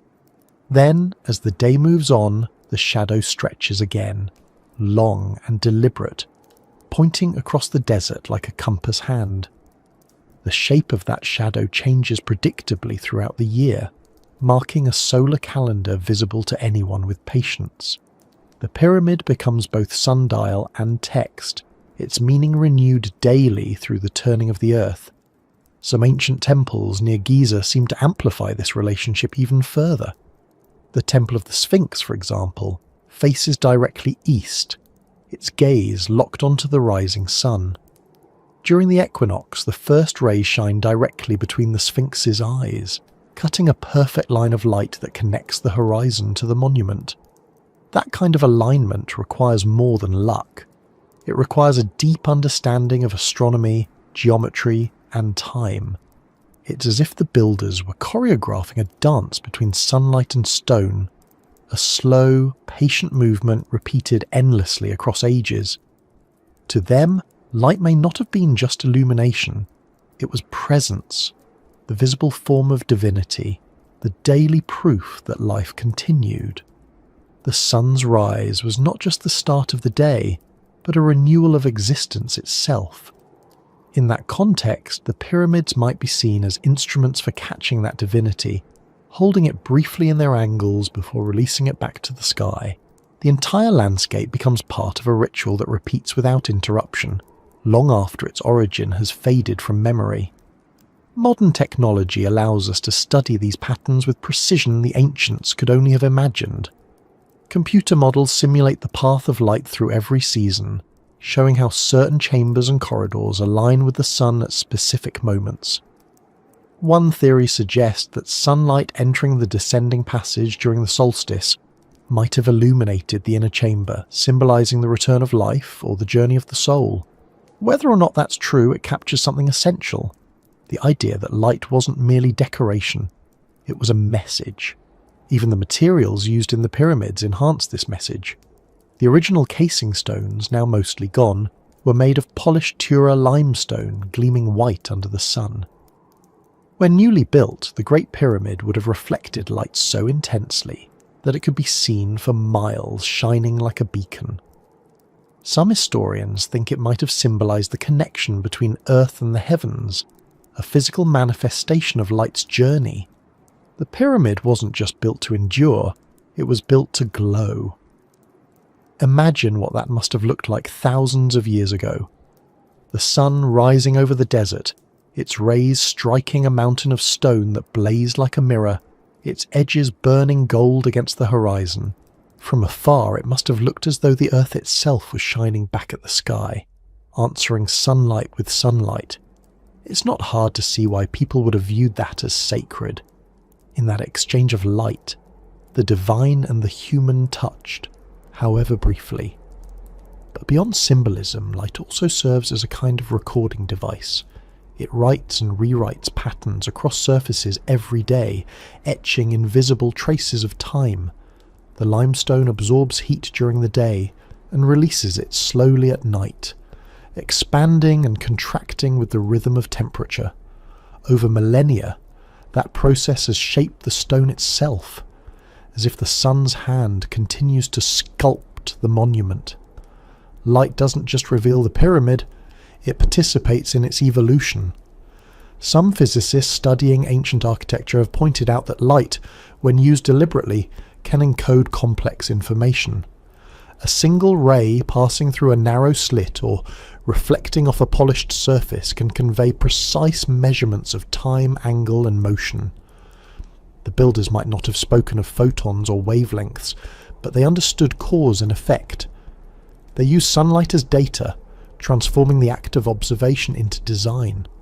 The pyramid becomes, in that sense, not just a building, but a device, a kind of cosmic instrument that measures and mirrors reality itself. Even today, satellite imagery reveals patterns in the layout of the Giza complex that seem designed to interact with sunlight and shadow. The alignments between the pyramids, the Sphinx, and nearby temples create corridors of light during certain seasons. These alignments would have been visible not just to priests or rulers, but to anyone who watched carefully. It turns the entire plateau into a kind of open-air observatory, a calendar, a clock, a stage for the sun's eternal performance. That's perhaps the most astonishing part, the consistency of it all. For thousands of years, through floods, earthquakes, and shifting skies, the light still falls where it was meant to. The message still repeats itself. That kind of precision implies not only intelligence but foresight. The builders knew that they were creating something that would outlast their empires, their gods, even their species if it came to that. The sun would always rise, and as long as it did, their work would still speak. You can test this yourself in small ways. If you visit the site at different times of the year, the light changes character, revealing new aspects of the same geometry. In summer, the sun blazes directly overhead, flattening the structure's depth. In winter, the light strikes at an angle, carving sharper contrasts. Each season produces its own pattern, its own message. It's like a conversation between the pyramid and the sky that never repeats itself exactly, yet always makes sense. That consistency has led some to speculate that the builders were attempting to encode not just astronomical information, but philosophical truth. Perhaps they believed that light itself carried wisdom, that to understand its behaviour was to understand the universe. The pyramid, then, would be a kind of book, written in the language of illumination, readable only through observation. Its text isn't static. It changes with the hour, the season, the weather. It teaches patience, attention, and humility, the qualities required to notice meaning in motion. If you think about the history of science, that idea feels familiar. From Newton's prism to Einstein's theory of relativity, light has always been our greatest teacher. It reveals not only what is visible, but what is fundamental, the nature of time, energy, and space. The builders of the pyramids might not have framed it in those terms, but they participated in the same pursuit, to learn by looking, to understand through alignment. Their methods were architectural, but their curiosity was universal. At night, when the sun withdraws, the lesson continues in reverse.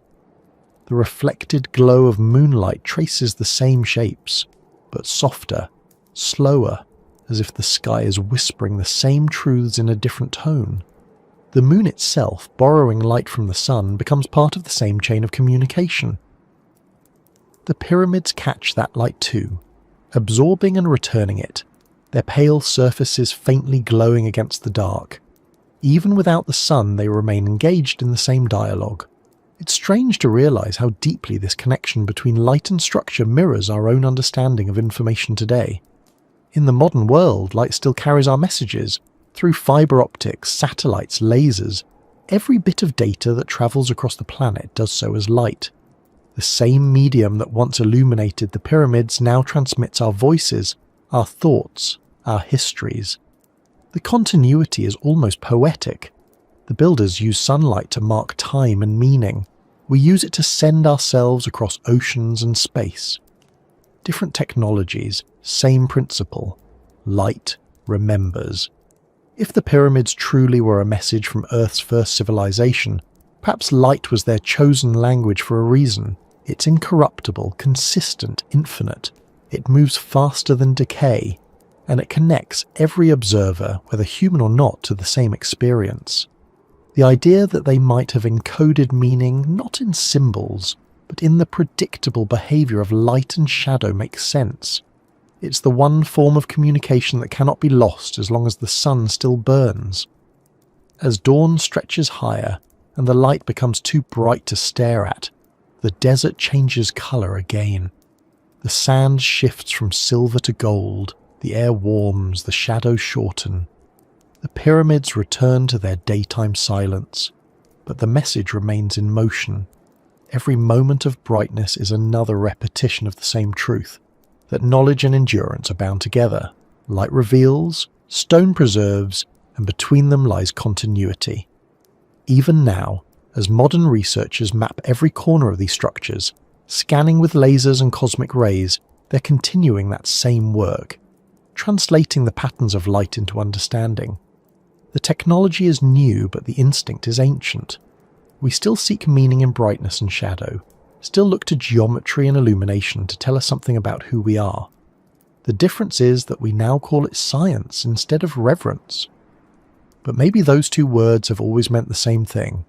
The day moves on, the desert hums quietly in the heat, and the light keeps sliding along the stone as it always has.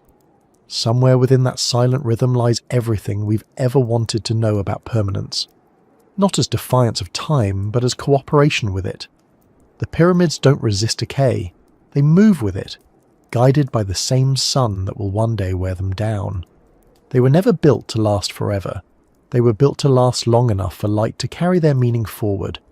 And so far, it has. And as the sun begins to tilt toward the horizon again, preparing for its descent, the light shifts once more, wrapping the pyramids in soft amber, flattening their shadows, turning them into silhouettes of memory. It feels less like an ending and more like a continuation, as though the same message will be rewritten tomorrow in slightly different words, slightly different rays, a new chapter of the same unbroken conversation between stone and sky. The sun lowers toward the horizon, and the air over the desert thickens with colour. Gold turns to copper, copper to rose, and then for a few quiet moments, everything seems suspended between day and night. The pyramids stand motionless, but the light around them ripples like water. It's in that stillness that the imagination begins to travel backward, beyond dynasties, beyond the invention of writing, beyond even the memory of history itself. Because there's a question that never quite leaves the mind once it enters it. What if this isn't the beginning of civilization, but the remainder of one that came before? When you look at the pyramids long enough, it's easy to imagine that they might be older than we think. Not the stones themselves, perhaps, but the knowledge behind them, the sense of design, the harmony between architecture and astronomy, the understanding of light and geometry. These feel inherited, as if learned from someone else, somewhere else. There are stories scattered across cultures, old as humanity itself, that speak of a time when the world was different, a time before the flood. The flood appears in nearly every ancient tradition. The Sumerians told of Utnapishtim, the one man spared from the deluge sent by the gods to cleanse the earth. The Hebrews spoke of Noah, who built an ark to preserve life. The Hindus told of Manu, warned by a fish to build a boat before the waters rose. The Greeks remembered Deucalion and Pyrrha, floating on the sea that had swallowed the world. Even in the Americas, stories from the Mayans and the Hopi describe floods that ended earlier ages of humankind. These myths are separated by continents and millennia, yet they tell the same story, of a world washed away and rebuilt from its remnants. For a long time, scholars treated these accounts as metaphor. Floods are powerful symbols of renewal, they said, the washing away of corruption, the cleansing of the earth. But geological evidence suggests there may be more to it than allegory.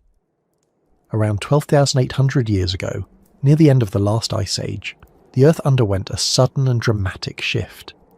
Vast glaciers melted rapidly, sending torrents of fresh water into the oceans. Sea levels rose by hundreds of feet. Whole regions that had once been dry land vanished beneath the waves. The coastlines we know today are not the same ones our ancestors walked on. Archaeologists and geologists call this period the Younger Dryas, a time of upheaval that reshaped the planet's climate and geography in just a few centuries. Some researchers believe that a comet impact or massive volcanic eruption may have triggered the melting. Others think it was simply the inevitable end of the Ice Age, accelerated by natural feedback loops. Whatever the cause, the result was catastrophic. Floodplains turned to seas, fertile valleys drowned, and civilizations, if they existed, would have been wiped away almost entirely. If a culture had flourished before that cataclysm, it wouldn't have left much behind. Most human settlements are built near water, rivers, lakes, coasts. When the seas rose, they would have swallowed everything. The ruins of those cities, if they existed, would now lie deep underwater, covered by sediment and coral, invisible to all but the most determined explorers. Occasionally sonar scans reveal something intriguing. Submerged structures off the coasts of India, Japan, and the Mediterranean that appear to be man-made. Whether they truly are ancient cities or simply natural formations remains uncertain, but their existence keeps the question alive. If there was a civilization before the flood, its survivors would have moved inland, seeking higher ground. They might have carried fragments of their knowledge with them. How to track the stars, how to measure the earth, how to build with stone so that it would last. Over generations, that knowledge could have become myth, preserved in story, ritual, and design. By the time Egypt emerged along the Nile, those memories may have already been ancient, dimmed by time but still powerful enough to inspire new creation. Perhaps the pyramids are not the dawn of human civilization, but its echo, a reconstruction based on the memory of what once was. That idea might sound speculative, but there are patterns that support it. Civilizations seem to appear suddenly in the archaeological record, already possessing advanced understanding of engineering, agriculture, and astronomy. Egypt, Sumer, and the Indus Valley all emerge with complex societies rather than simple beginnings. How did so much knowledge appear so quickly? The conventional answer is that these were gradual developments compressed by the limits of our evidence. But it's also possible that these societies inherited something, not machines or technology, but principles, methods, ways of seeing the world that predated their recorded histories. When you think of a flood, it's easy to imagine destruction, but water also preserves. Beneath layers of silt and sand, the traces of older worlds may still exist, sealed away, untouched. The oceans hold more archaeology than all the deserts combined. Yet we've explored only a fraction of the seafloor. Somewhere down there could be the ruins of that forgotten world, resting quietly under the weight of centuries, waiting to be noticed. In recent years, discoveries of submerged landscapes have begun to blur the boundary between myth and history. The Doggerland Plains beneath the North Sea once connected Britain to mainland Europe, home to thriving communities before rising waters covered them. Off the coast of Cuba, sonar images show what appears to be a grid of stone structures 1,000 feet below the surface. Near India's Gulf of Kambat, divers have found artifacts embedded in the seabed dating back far earlier than expected for complex societies. Each discovery adds another layer of possibility.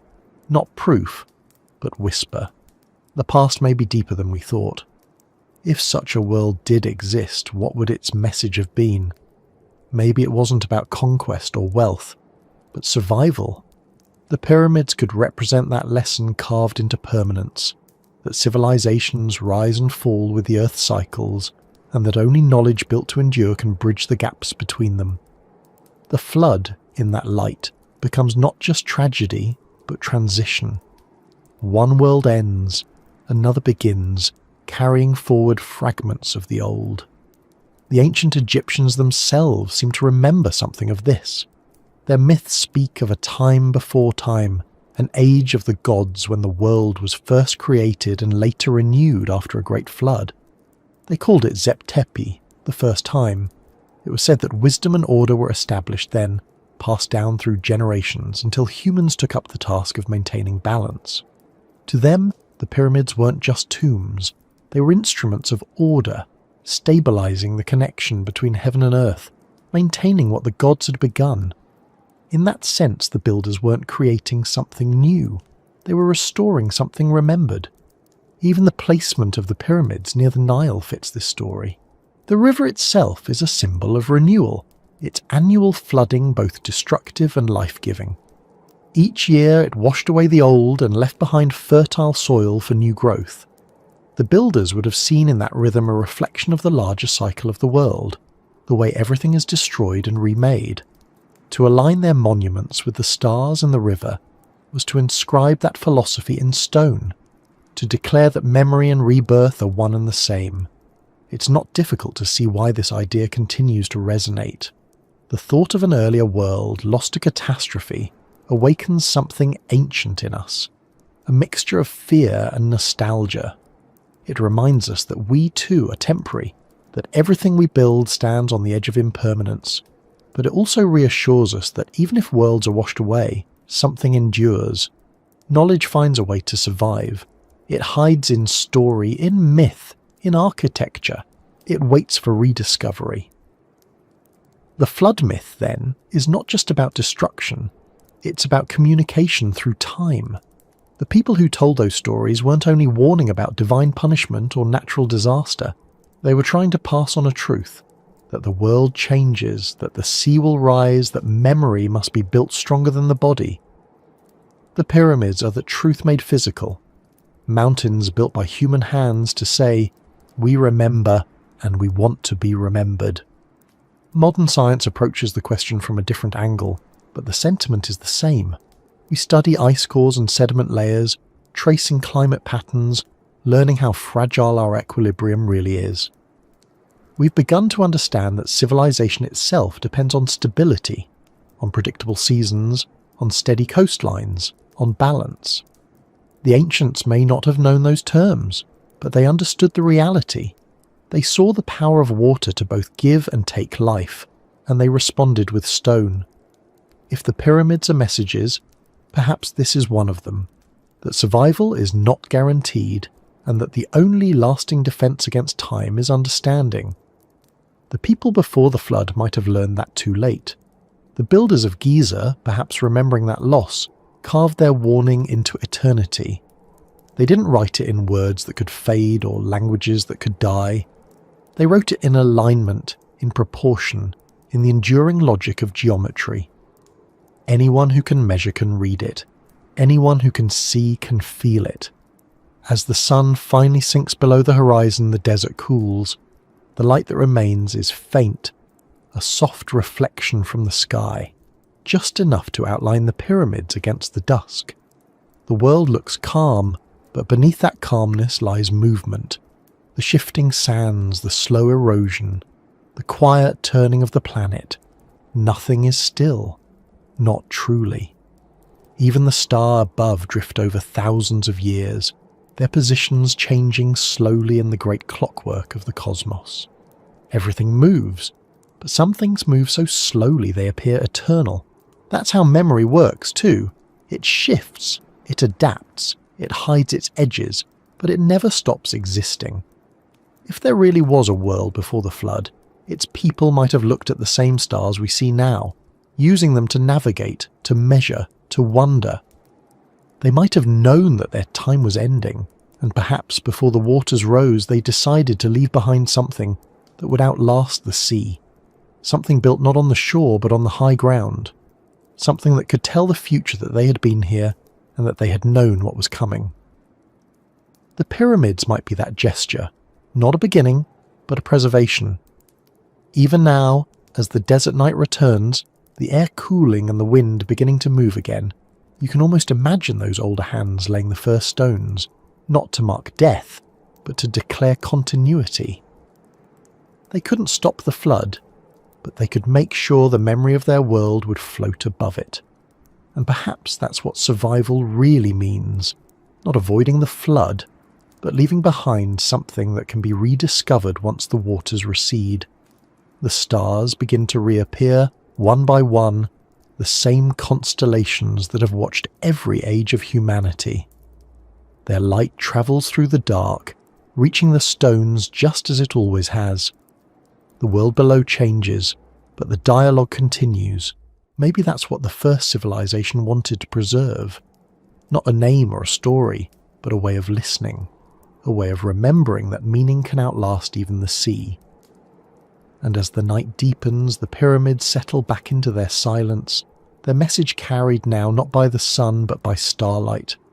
It's the same story, told again, endlessly, waiting for us to understand that the flood never truly ended. It just changed shape, flowing now through time instead of water, covering the past, revealing the future, carrying both together beneath the same eternal sky. The desert at night feels endless. The stars shimmer as if suspended just above the horizon, and the wind drifts in slow waves across the sand, carrying no sound except its own movement. Standing there, you might think the world has always looked this way, silent and eternal. But beneath that silence lies a question that never fully fades. How much of what we believe about the past is memory, and how much is amnesia? Archaeology is often described as the science of remembering. It tries to rebuild stories from what the earth has buried, to give form back to things time has dissolved. Yet the more we uncover, the more we realise how selective memory can be. The earth remembers in fragments. It keeps what chance allows, a broken pot, a carving, a fragment of bone. Each one a single word torn from a book with most of its pages missing. From those fragments, we write histories, confident in our conclusions, though the silence between them is far greater than the sound. The pyramids are a perfect example of that imbalance. They are both presence and absence, immense, tangible, undeniable, and yet surrounded by mystery. We know their measurements, their materials, their alignments. We can calculate their angles, date their stones, scan their interiors, and still, the deeper we look, the less certain we become about why they exist at all. Each discovery solves a detail and opens a larger question. It's as if the pyramids themselves are reminding us that remembering is not the same as knowing.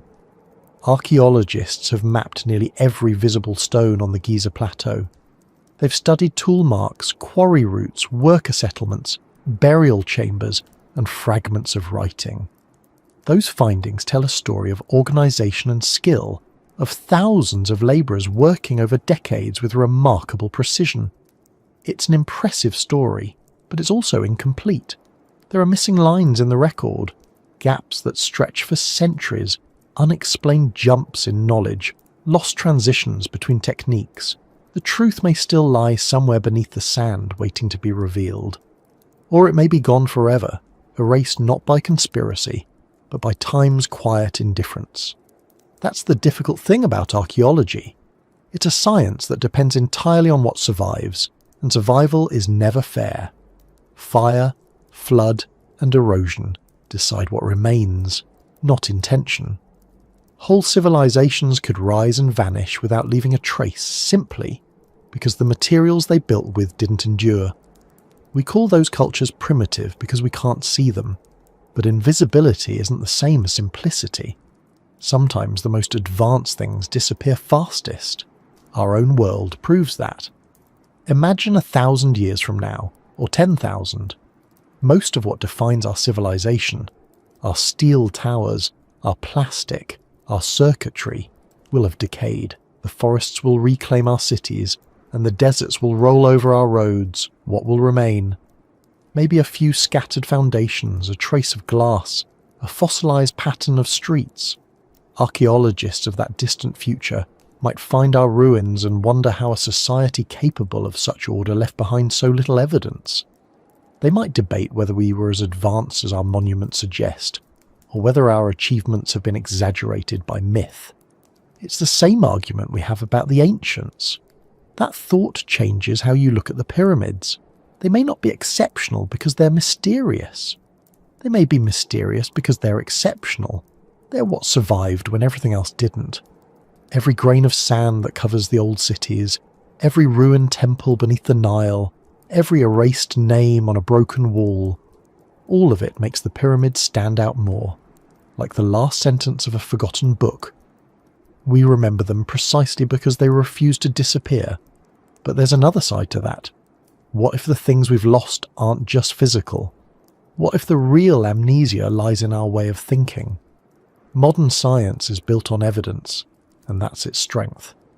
But it can also create a kind of blindness, an inability to value what can't yet be measured. When evidence is missing, we tend to fill the gaps with dismissal instead of curiosity. The possibility of lost knowledge makes us uncomfortable. It challenges the story we tell ourselves about progress, that humanity moves only forward, never back. Yet history suggests otherwise. Every civilization believes it is the pinnacle of understanding, right up until it isn't. There's a quiet irony in how we approach ancient mysteries. We assume that because we can't explain them easily, they must be simpler than they appear. We reduce them to manageable terms: slave labour, superstition, trial and error. Those explanations are tidy, but they don't always satisfy the feeling you get standing before a monument that has outlasted every empire. The sheer intentionality of the pyramids resists simplification. Their design is too elegant, their endurance too precise. Even if every brick was laid by human hands, there's still something beyond the physical, a continuity of thought, an intelligence that doesn't belong to a single lifetime. That's what archaeology sometimes forgets. It looks for origins in objects instead of ideas, but ideas migrate. They survive in whispers, in symbols, in the orientation of a wall, or the curve of a carving. They can move from one culture to another without leaving obvious traces. A mathematical concept, a celestial alignment, a way of cutting stone. These can travel invisibly, passed down through generations who may not even remember where they came from. To find their source, you need more than carbon dating. You need imagination disciplined by observation, the ability to see the connection between fragments, and to admit that some connections are real even before they can be proven. Some researchers have begun to describe this as cognitive archaeology, the study not of artifacts themselves, but of the patterns of thought behind them. It asks what kind of worldview could have produced such precision, such harmony between human creation and natural law. In the case of the pyramids, that worldview seems to have been one that didn't separate science from spirituality. Measurement and meaning were the same thing. To align stone with the stars wasn't just astronomy, it was reverence. That perspective, once lost, is difficult to recover. You can rebuild the techniques, but not the mindset that made them inevitable. If we've forgotten that mindset, then perhaps archaeology isn't just about discovery anymore. It's about remembering how to remember. Every excavation is an act of humility, a recognition that the earth knows more about us than we know about ourselves.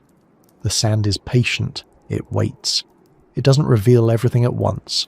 It forces us to slow down, to question, to accept uncertainty as part of the process.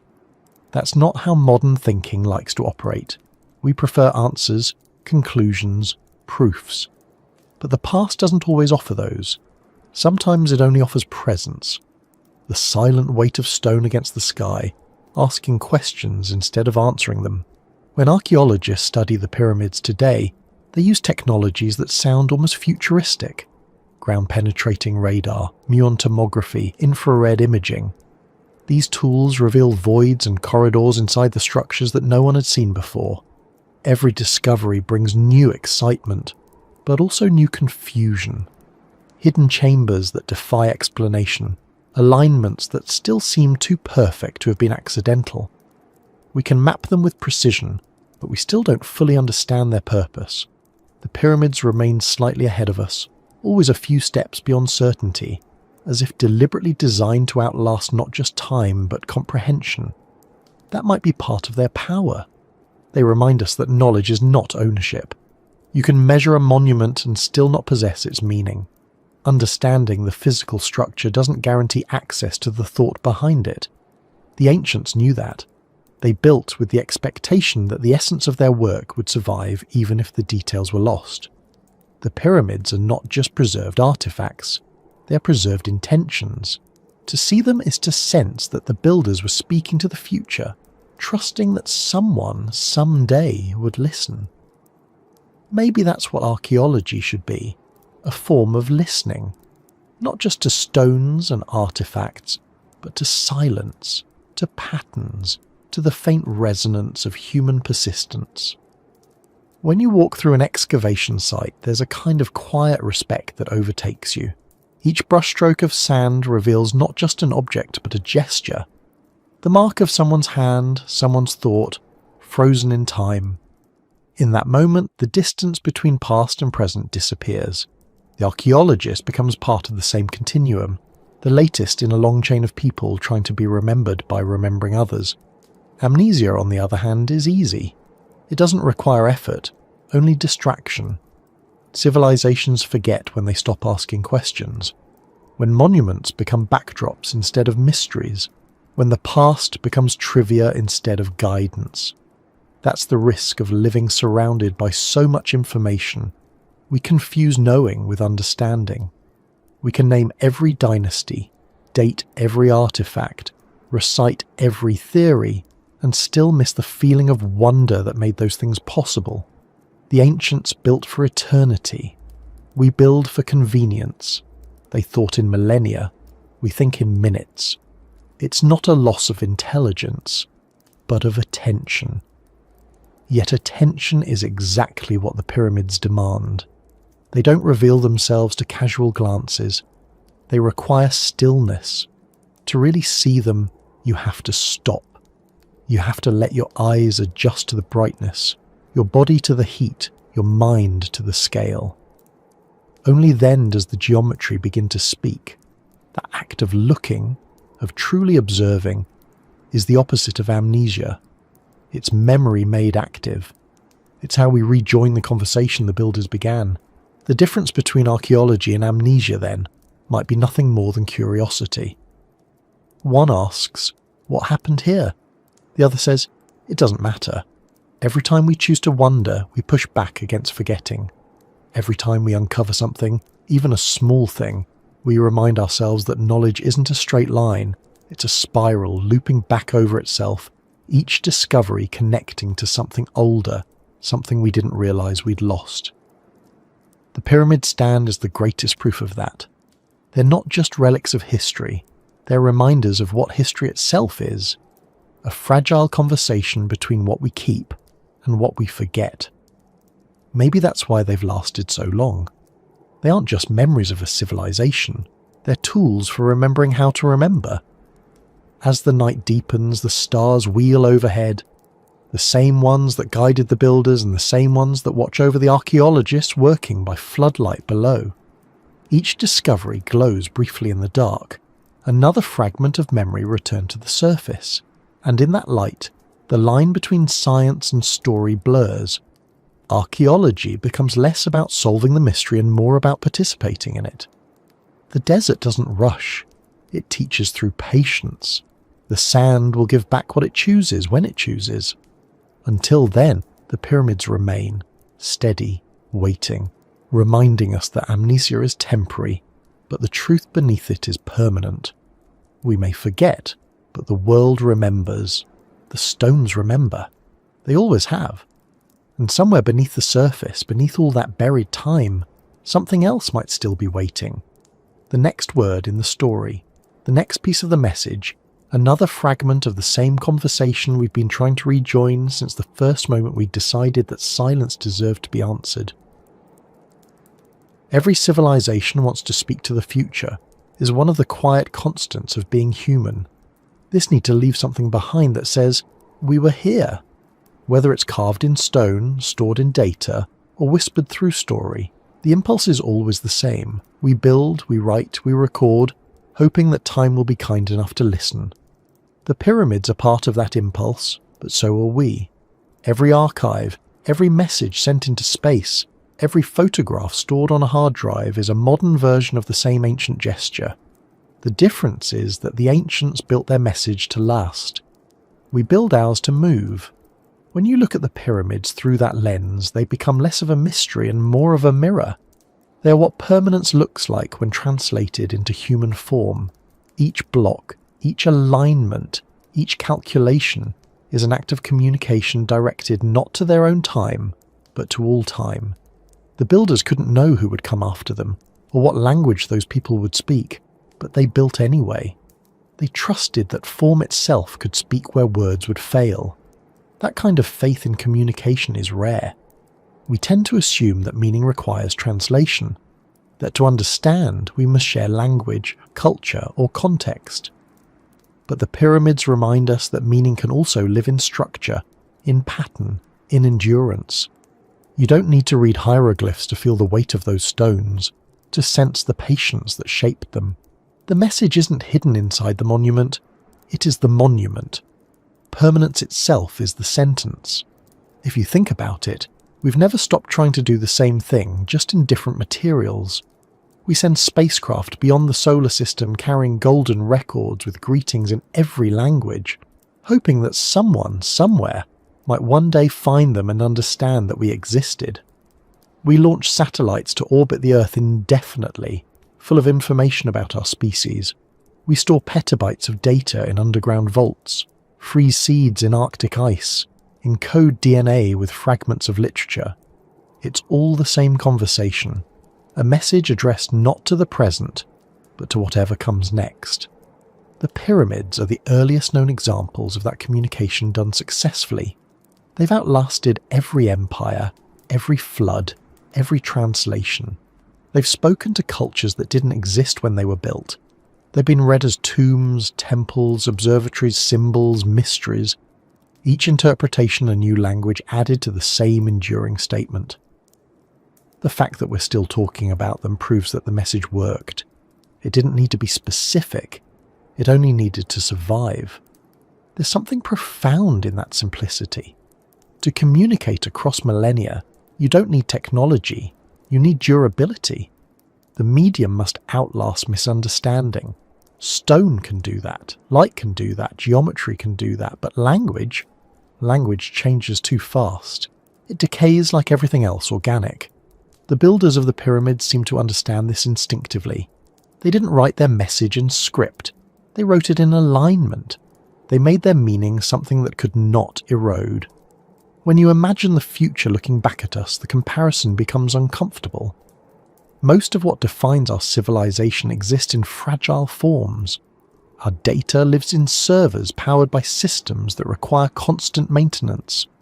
Our knowledge, vast as it is, depends on electricity, infrastructure, and context. If those systems failed, how long would it last? Centuries? Decades? Perhaps less. If all that vanished, what physical traces would remain to tell our story? Maybe a few satellites still orbiting above the dead Earth, silent but intact. Maybe a few structures built of concrete and steel, already crumbling. In that sense, the ancients were wiser. They built with time, not against it. Modern messages to the future are more numerous but less certain. We've buried time capsules in schoolyards, stored archives on disks, transmitted radio signals into deep space. Somewhere beyond the orbit of Pluto, the Voyager probes continue to drift, carrying music and greetings, mathematical patterns meant to be universal. The people who built them knew they'd never see where those probes would go, just as the pyramid builders never saw who would stand before their work. Both acts come from the same place. the desire to be heard by someone who may never arrive. It's strange to think of how similar those gestures are. The pyramid points upward, a geometric beacon for the sky. Voyager moves outward, a metallic pyramid of sorts, carrying a message carved into gold. Both rely on endurance rather than context. They don't assume understanding, they assume curiosity. Whoever finds them, whether human or not, will recognize the intent. Someone wanted to be known. Someone wanted to say, "We existed." That desire might be what connects all civilizations across time. It's not the tools or the technologies that matter most, but the will to communicate beyond the present moment. We all live in temporary worlds, but we want to believe that something of us can transcend them. The pyramid does it through stillness, Voyager through motion, and both succeed in ways that are almost poetic. One stays rooted in the earth, the other carries the earth with it. Archaeologists sometimes say that every artifact is a message that survived its sender. It carries intention across time, even if its original purpose is forgotten. A bowl, a carving, a scrap of cloth. Each one is a signal from another life. The pyramids magnify that principle beyond measure. They are not just artifacts, they are entire sentences written in permanence. The builders may be gone, but the intention behind their work still resonates. You can feel it even without knowing the details. It's the feeling of continuity, of human presence stretching unbroken across the ages. When you think about it that way, archaeology and communication become the same discipline. Both are attempts to bridge time. Both depend on patience and interpretation. The difference is that one digs into the past while the other reaches into the future. The pyramids occupy the space between those two directions. They are the hinge of time, the point where remembering becomes prediction. There's an unspoken humility in the idea that we might one day be the subject of the same kind of study. Future archaeologists, human or otherwise, might find the remnants of our cities and interpret them through their own logic, just as we interpret the ancients through ours. They might stand before the cracked remains of our monuments and feel the same sense of awe we feel at Giza. They might wonder what we were trying to say. Maybe they'll find our satellites still circling the planet and see them as our pyramids in orbit, enduring, silent, still speaking in their way. That continuity across ages suggests something about human nature that doesn't change. We are temporary beings obsessed with permanence. We measure time knowing we can't control it, and yet we keep building as if we can. We record, we carve, we launch, we write. It's as though we understand that the only way to resist oblivion is to participate in it, to create something that can be carried by time itself. The pyramids achieve that perfectly. They aren't separate from time, they're shaped by it. Each passing century adds to their story. The erosion, the missing stones, the changes in the desert, all of it becomes part of the same message. They are monuments that grow more meaningful the older they become. It's not immortality, it's evolution. Their purpose was never to stay the same, but to keep being seen. Modern science has begun to think about how to leave messages that might survive millions of years. Warnings engraved in stone near nuclear waste sites, designed to deter future civilizations from digging where they shouldn't. Linguists, artists, and engineers collaborate to create symbols that could be understood by beings who might not share our biology, let alone our language. They study the same principles the ancients once used: geometry, proportion, universality. A triangle will always be a triangle, a circle always a circle. Mathematics doesn't decay. The more we try to speak to the far future, the more we find ourselves thinking like the pyramid builders. The irony is that our modern world, for all its complexity, is fragile compared to theirs. We can communicate instantly across the planet, but our messages vanish as quickly as they appear. A deleted file, a broken server, a lost password, and entire histories can disappear in seconds. The ancients didn't have that problem. They didn't need electricity or storage capacity. They relied on the one thing that has never failed: the persistence of matter under gravity. A block of stone is harder to erase than a data cloud. That difference says something about the philosophy of permanence. The builders of Giza accepted that time would move slowly, that meaning could unfold over millennia. They built for patience. We build for immediacy. Yet deep down, the same desire drives both approaches. We want to reach beyond ourselves. We want to send something forward that can outlast the moment. That longing, quiet but constant, might be the most human thing we have. There's another layer to it too, a kind of responsibility. When you send a message to the future, you're not just saying who you are, you're deciding what the future will know about you. The builders of the pyramids must have understood that. They chose to represent their world not through war or wealth, but through balance and precision. They wanted the future to see their knowledge, not their conflict.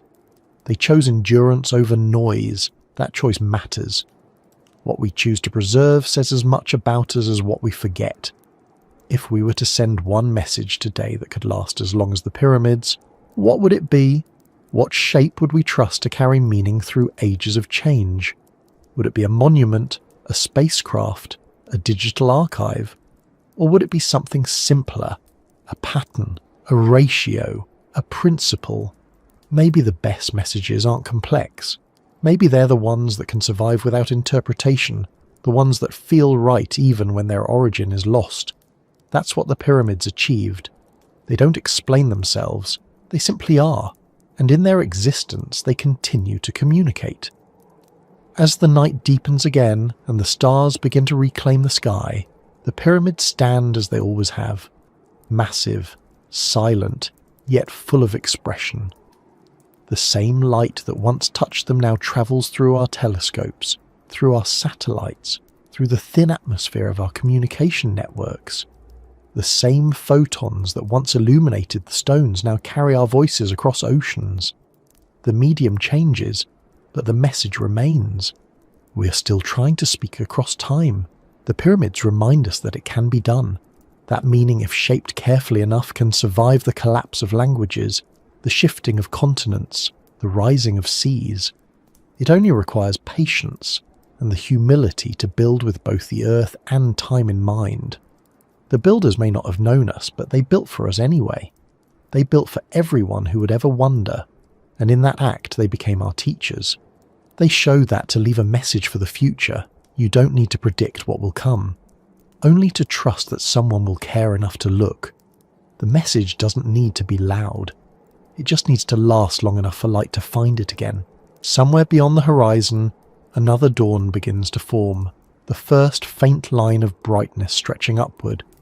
The desert waits, as it always does, and the stones begin to catch the light once more.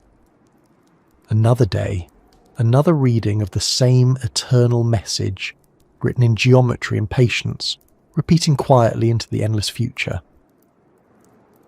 There are moments in the desert when time feels suspended, when the air stops moving and even the light seems to hesitate.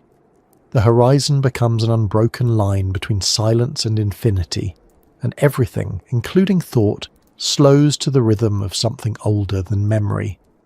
Standing there, surrounded by the pyramids, you begin to realize that they don't just occupy time, they pulse through it. They seem still, but they aren't. They move in the smallest possible way, not in space, but in meaning. Each century adds another layer of understanding, another quiet heartbeat in the long life of their message. If you listen long enough, time itself begins to sound different here. It's not linear. It doesn't rush forward like the clocks we keep on our walls or the calendars that divide our lives. It expands and contracts, breathing through the stones, looping back on itself in ways we can feel, but not measure. The pyramids, by their very existence, defy our usual sense of time. They turn history into geography, something solid, continuous, not unfolding but present. You can touch what someone else built 4,500 years ago, and it still feels recent, still feels alive. In a sense, they are living instruments. The sun, the stars, and the passing of days play them like an endless composition, Their shadows mark not just hours, but epochs. The wind erases and redraws their edges with microscopic patience, and still they endure, reshaping subtly but never fading. Each grain of sand blown against their surface is a tick of a clock too vast for us to comprehend. The pulse beneath time is slow, but it's steady. The pyramids remind us that permanence is not the absence of change. It's change balanced so perfectly that it becomes invisible. You can feel that balance in their proportions. Every line, every angle, every measurement seems tuned to something beyond practicality. Their geometry doesn't just resist decay, it harmonizes with it. The erosion, the weathering, the softening of edges, all of it happens so evenly that the structure maintains its form despite losing mass. It's as if they were designed to age gracefully, to grow old without losing identity. That quality makes them more than monuments. It makes them organisms of stone, breathing with the world's slow heartbeat. Modern measurements show that the Earth itself isn't perfectly still beneath them. The planet shifts, flexes, tilts slightly on its axis, yet the pyramids adapt. Their orientation drifts in harmony with those movements, staying almost perfectly aligned with true north after thousands of years. Some of that may be coincidence, some the result of the builder's extraordinary precision, but the effect feels intentional. They remain in sync with the Earth, as if the builders knew how to align their creation with the planet's pulse. To connect human effort to cosmic rhythm, it's possible that they sensed something we've forgotten, that time is not separate from space, and that to understand one, you must build with the other in mind. The ancients didn't have atomic clocks or equations of relativity, but they had observation, patience, and intuition. They saw the repetition of the stars, the migration of shadows, the cyclical return of the seasons. They understood that everything moves together: the sky, the river, the wind, the heart. To them, time was not an arrow but a circle. Every end was a return, every disappearance a delay. That way of seeing might be the true legacy of the pyramids. They aren't static symbols of the past. They are ongoing participants in the present. Their endurance is not defiance but cooperation. They remain because they move with the world, not against it. When the Nile floods, when the desert expands, when the stars drift across the heavens, the pyramids adjust without effort, as if belonging to a rhythm too deep for us to hear. The pulse beneath time can't be measured with instruments, but it can be sensed. It's in the pattern of civilizations rising and falling, in the persistence of ideas that reappear after being forgotten, in the strange familiarity of new discoveries that feel like remembering. History doesn't repeat itself mechanically. It breathes. The pyramids are like the lungs of that history, inhaling each generation's curiosity and exhaling its wonder. Every era sees them differently. To the Greeks, they were proof of divine proportion. To the Arabs, they were remnants of antediluvian wisdom. To modern archaeologists, they are feats of engineering. To travellers, they are moments of stillness against the noise of the world. The pyramids don't reject any of these interpretations. They absorb them all, adding each one to their quiet dialogue with time. The fact that they mean something different in every age is proof that they are still communicating. The builders must have known that interpretation would change. No one could build something meant to last thousands of years without understanding that the future would be different. That's part of their genius. They made something open-ended, a design that could accommodate infinite meanings. The pulse beneath time flows through that openness. It allows the pyramids to keep speaking long after their original language has vanished. When you stand near them, you can sense that continuity in your own body. The rhythm of your breathing, the steady beat of your heart, the warmth of sunlight on your skin. All of it matches the same patterns that shape these stones. We're not separate from them. We're part of the same flow. The same atoms in your body once drifted through the air over the ancient desert. The same starlight that guided the builders now falls on you. Time, for all its apparent distance, isn't far away. It's layered, overlapping, simultaneous. The pyramids are proof of that simultaneity. They don't belong to the past. They belong to every moment that looks at them. It's curious how much of human history exists to measure time, and yet how little we understand it.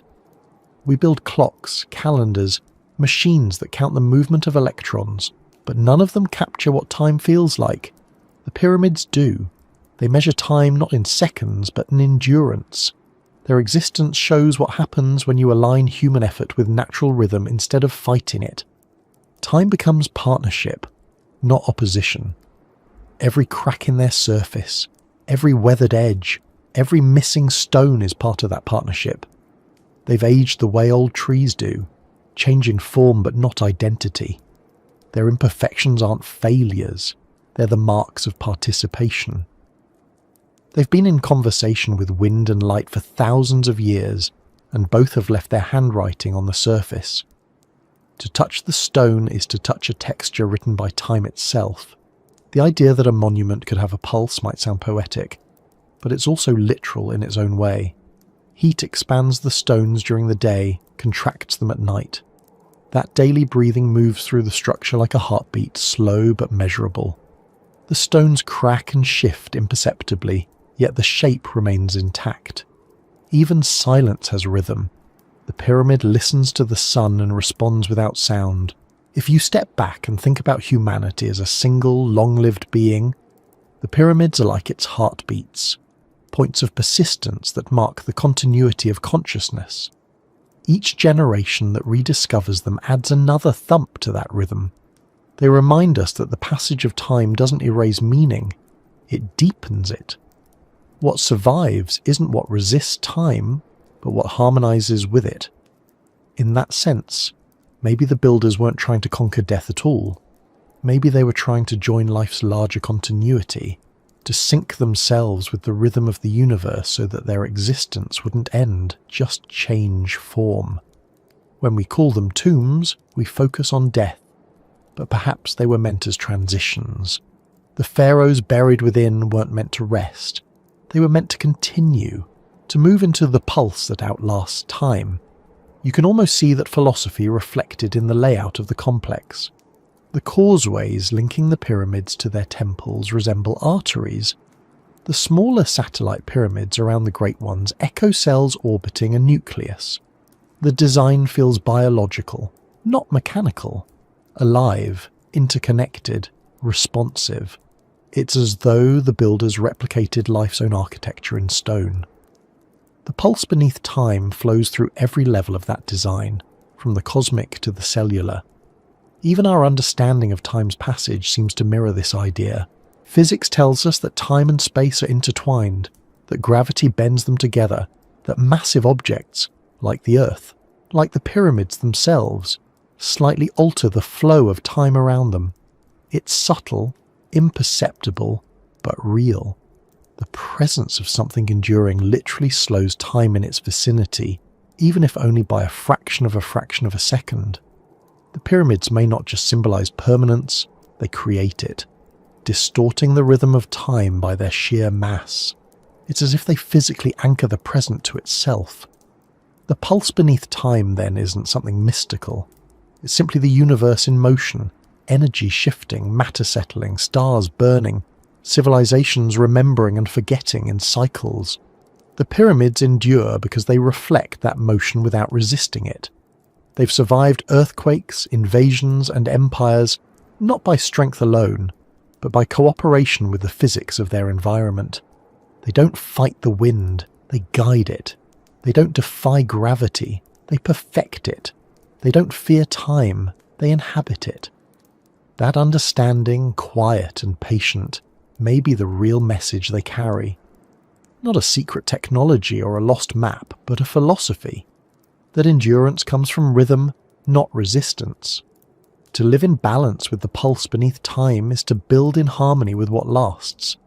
Every civilization that forgets this eventually crumbles, swept away by the same cycles that the pyramids anticipated. But every civilization that remembers becomes part of that same continuity, echoing the heartbeat of the world itself. As night deepens over the desert, the stars rise again, their slow movement across the sky marking another turn of the great clock.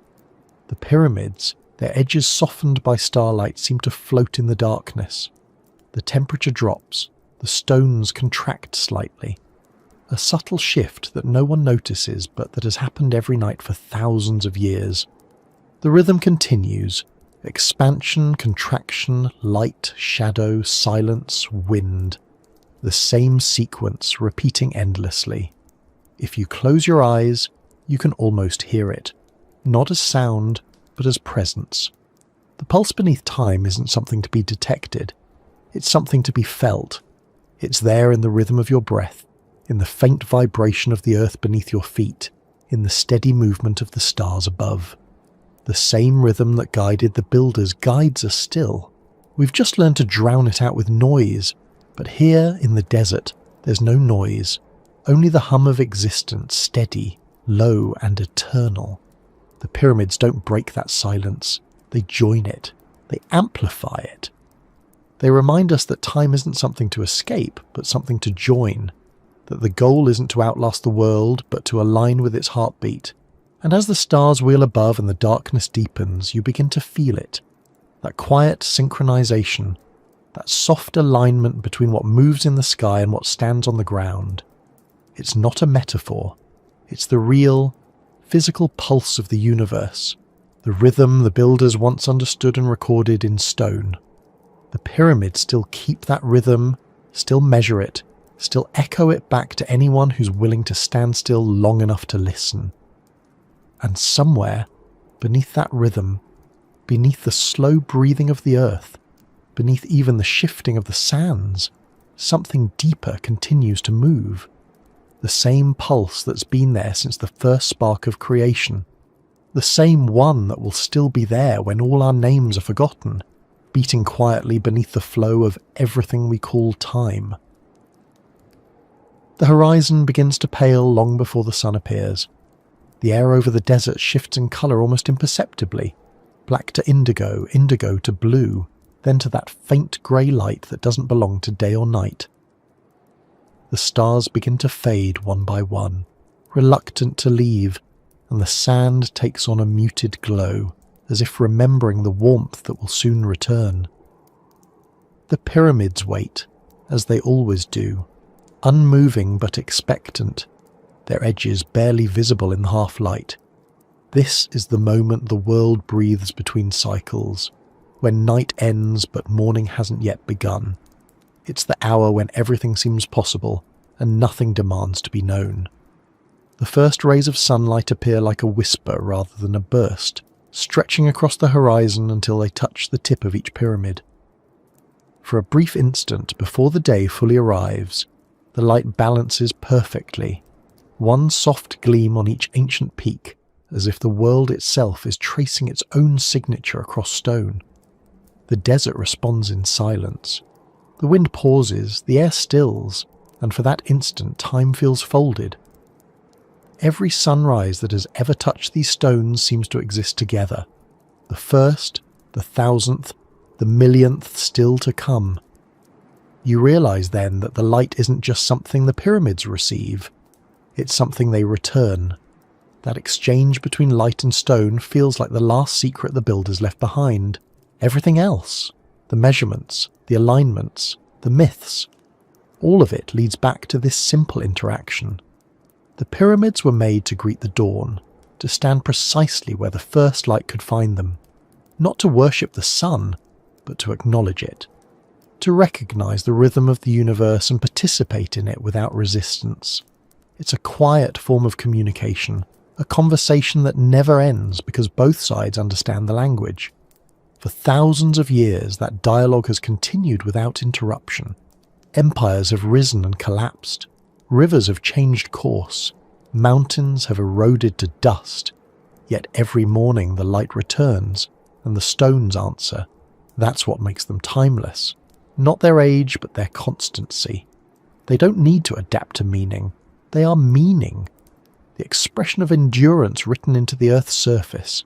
When the sun rises, the light that falls on them is the same light that once touched the faces of the builders, the same photons travelling through the same sky, carrying the same warmth. It's continuity in its purest form, The human world in comparison feels fragile. Our monuments reach upward too, but they fade faster. Our buildings crumble, our technology obsolesces, our signals vanish into static. We build quickly and brilliantly, but rarely for the long term. The pyramids are a reminder of a different kind of ambition, one that measures success not by immediacy but by endurance. They teach that the truest form of progress isn't speed or expansion, but stability. To exist for thousands of years doesn't require dominance, it requires balance. The last light on the horizon each day reflects that lesson. As the sun sets, the pyramids don't resist the darkness. They absorb it. Their edges blur, their surfaces soften, and they merge with the desert as if returning to it. The same process repeats at dawn in reverse. They disappear and reappear, but never truly change. It's a kind of humility disguised as majesty, an understanding that permanence comes not from separation, but from participation. The builders didn't make something to outshine nature. They made something to join it. That idea feels rare now, but it's not lost. We still feel it in moments when the world becomes still, when we watch the sky darken over the ocean, when we hear the echo of our own breath in a quiet room, when we stand before something older than ourselves and feel that smallness that isn't fear but recognition. The pyramids hold that feeling permanently. They are the world's memory of stillness. They remind us that the future is not a race to outrun time, but an invitation to exist within it. It's easy to imagine the builders at work in the same morning light, their silhouettes moving slowly against the rising sun, the sound of tools and voices blending with the wind. They weren't building for fame or immortality. They were building because they understood that creation is a form of reverence. Every block placed was an affirmation that human life, fleeting as it is, can leave something meaningful behind. Their message wasn't arrogance, it was gratitude. Gratitude to the earth, to the sky, to the rhythm that allowed them to exist within both. That gratitude lives in the way the stones catch the light even now. It's as if the surface remembers being shaped by hands that no longer exist, but whose intent still does. Each ray of sunlight becomes a form of remembrance, a continuation of the same human instinct to notice, to connect, to belong. The pyramids don't dominate their surroundings. They harmonize with them. That's why they still move us. They're not about power, they're about alignment. When you look closely, you notice that the desert around them is full of subtle motion. Sand shifts, wind hums, small waves of heat rise from the surface. Everything moves, even in stillness. The pyramids are the one element that seems unmoving, but only because they move at a different pace. Their rhythm matches the Earth's, so slow, so steady, that we mistake it for silence. That's the illusion of permanence. It isn't stillness, it's balance so complete it feels like peace. As the day grows brighter, the edges of the stones sharpen again. The light becomes fierce, and the pyramids turn brilliant white, reflecting more than they absorb. In that brightness, their details vanish, and they become pure shape. Triangles of light against a boundless sky. It's an image that repeats itself endlessly across centuries and cultures, seen by travellers, kings, workers, scientists and dreamers. No matter who stands before them, the experience is the same. A pause, a breath, a sense that something far larger than human effort has been achieved through human hands. There's something comforting in that realization. The pyramids prove that meaning doesn't need to vanish with time. It just changes form. Each generation reinterprets them, and each interpretation becomes part of their story. They are not frozen relics. They are living symbols of endurance. The embodiment of the idea that even as everything else passes, intention can remain. It's possible that one day, even they will fade. The wind will continue, the sand will rise, the stone will wear away grain by grain until only the foundation remains, and then even that will return to dust. But by then, their meaning will have already been absorbed into the world. The pattern they represent, that relationship between light and balance, between knowledge and humility, will still exist, echoing in new forms, new creations, new minds that will continue the same conversation in their own way. That, perhaps, is the true purpose of a message to the future, not to preserve one thing forever, but to ensure that something essential survives change. The pyramids aren't the answer to a mystery. They're the continuation of a thought. They remind us that everything built with sincerity, with care, with understanding of its place in the greater rhythm, becomes part of that pulse. Nothing is ever truly lost if it's aligned with truth itself. The light climbs higher, and the shadows of the pyramids stretch long and sharp across the sand. The desert comes alive again with sound, the wind returning, the hum of insects, the faint call of birds. The world resumes its rhythm. The moment of stillness passes, but the awareness remains. You begin to realize that the lesson of the pyramids isn't about what they are, but about what they make you notice. The silence between thoughts, the continuity beneath change, the persistence of meaning even in decay. When the day finally ends, and the last light slides across the stones, the effect is reversed. The pyramids darken slowly, one face at a time, until only the faintest outline remains against the burning horizon. The sun becomes a deep orange disk sinking into haze, and for a few seconds the entire sky looks like it's on fire. Then it cools, fades, and the world returns to dusk. The cycle completes itself. The light leaves, but not entirely. It lingers in the air, in the stone, in the eyes of those who watched. The last light on the horizon isn't an ending. It's a promise. It says that the sun will rise again, that the conversation between earth and sky will continue, that every loss is just a pause in the rhythm. The builders must have known that too. They must have stood in that same fading light, watching their work glow and then disappear into shadow, understanding that their time would pass but the meaning wouldn't. They didn't build to defy time, they built to join it. They gave shape to the invisible pulse that carries all things forward. The pyramids aren't reminders of what's gone, they're evidence of what remains. As the darkness deepens, the stars return one by one, the same stars that guided the first architects, the same ones that will outlast us. Their light takes thousands of years to reach us, yet it arrives perfectly on time. The same principle governs everything: distance, delay, endurance, connection. The universe speaks in light, and the pyramids answer in form. Together they form a sentence that has never stopped being written. If you listen carefully, you can almost hear it. The slow rhythm of the earth turning, the faint hum of continuity that threads through everything. The pyramids don't interrupt that sound, they amplify it.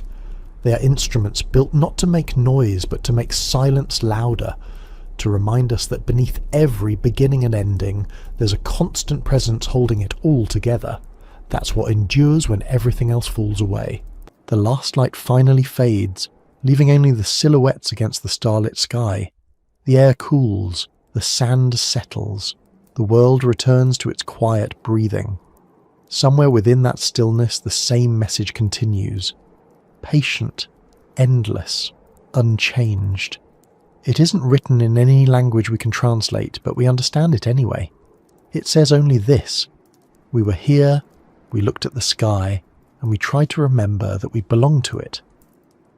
And as the night deepens once more, the horizon glows faintly with the promise of another sunrise, another beginning, another retelling of the same story in the language of light and stone. The pyramids wait, not for worship, not for answers, but simply for the return of the sun, their oldest companion, their eternal audience, the one force that understands their purpose completely. The desert sleeps, the stars move, and somewhere in that vast stillness, the pulse beneath time continues to beat, steady, patient, eternal, carrying the memory of everything that has ever been built, everything that has ever been loved, everything that has ever looked toward the horizon and waited for the light to return.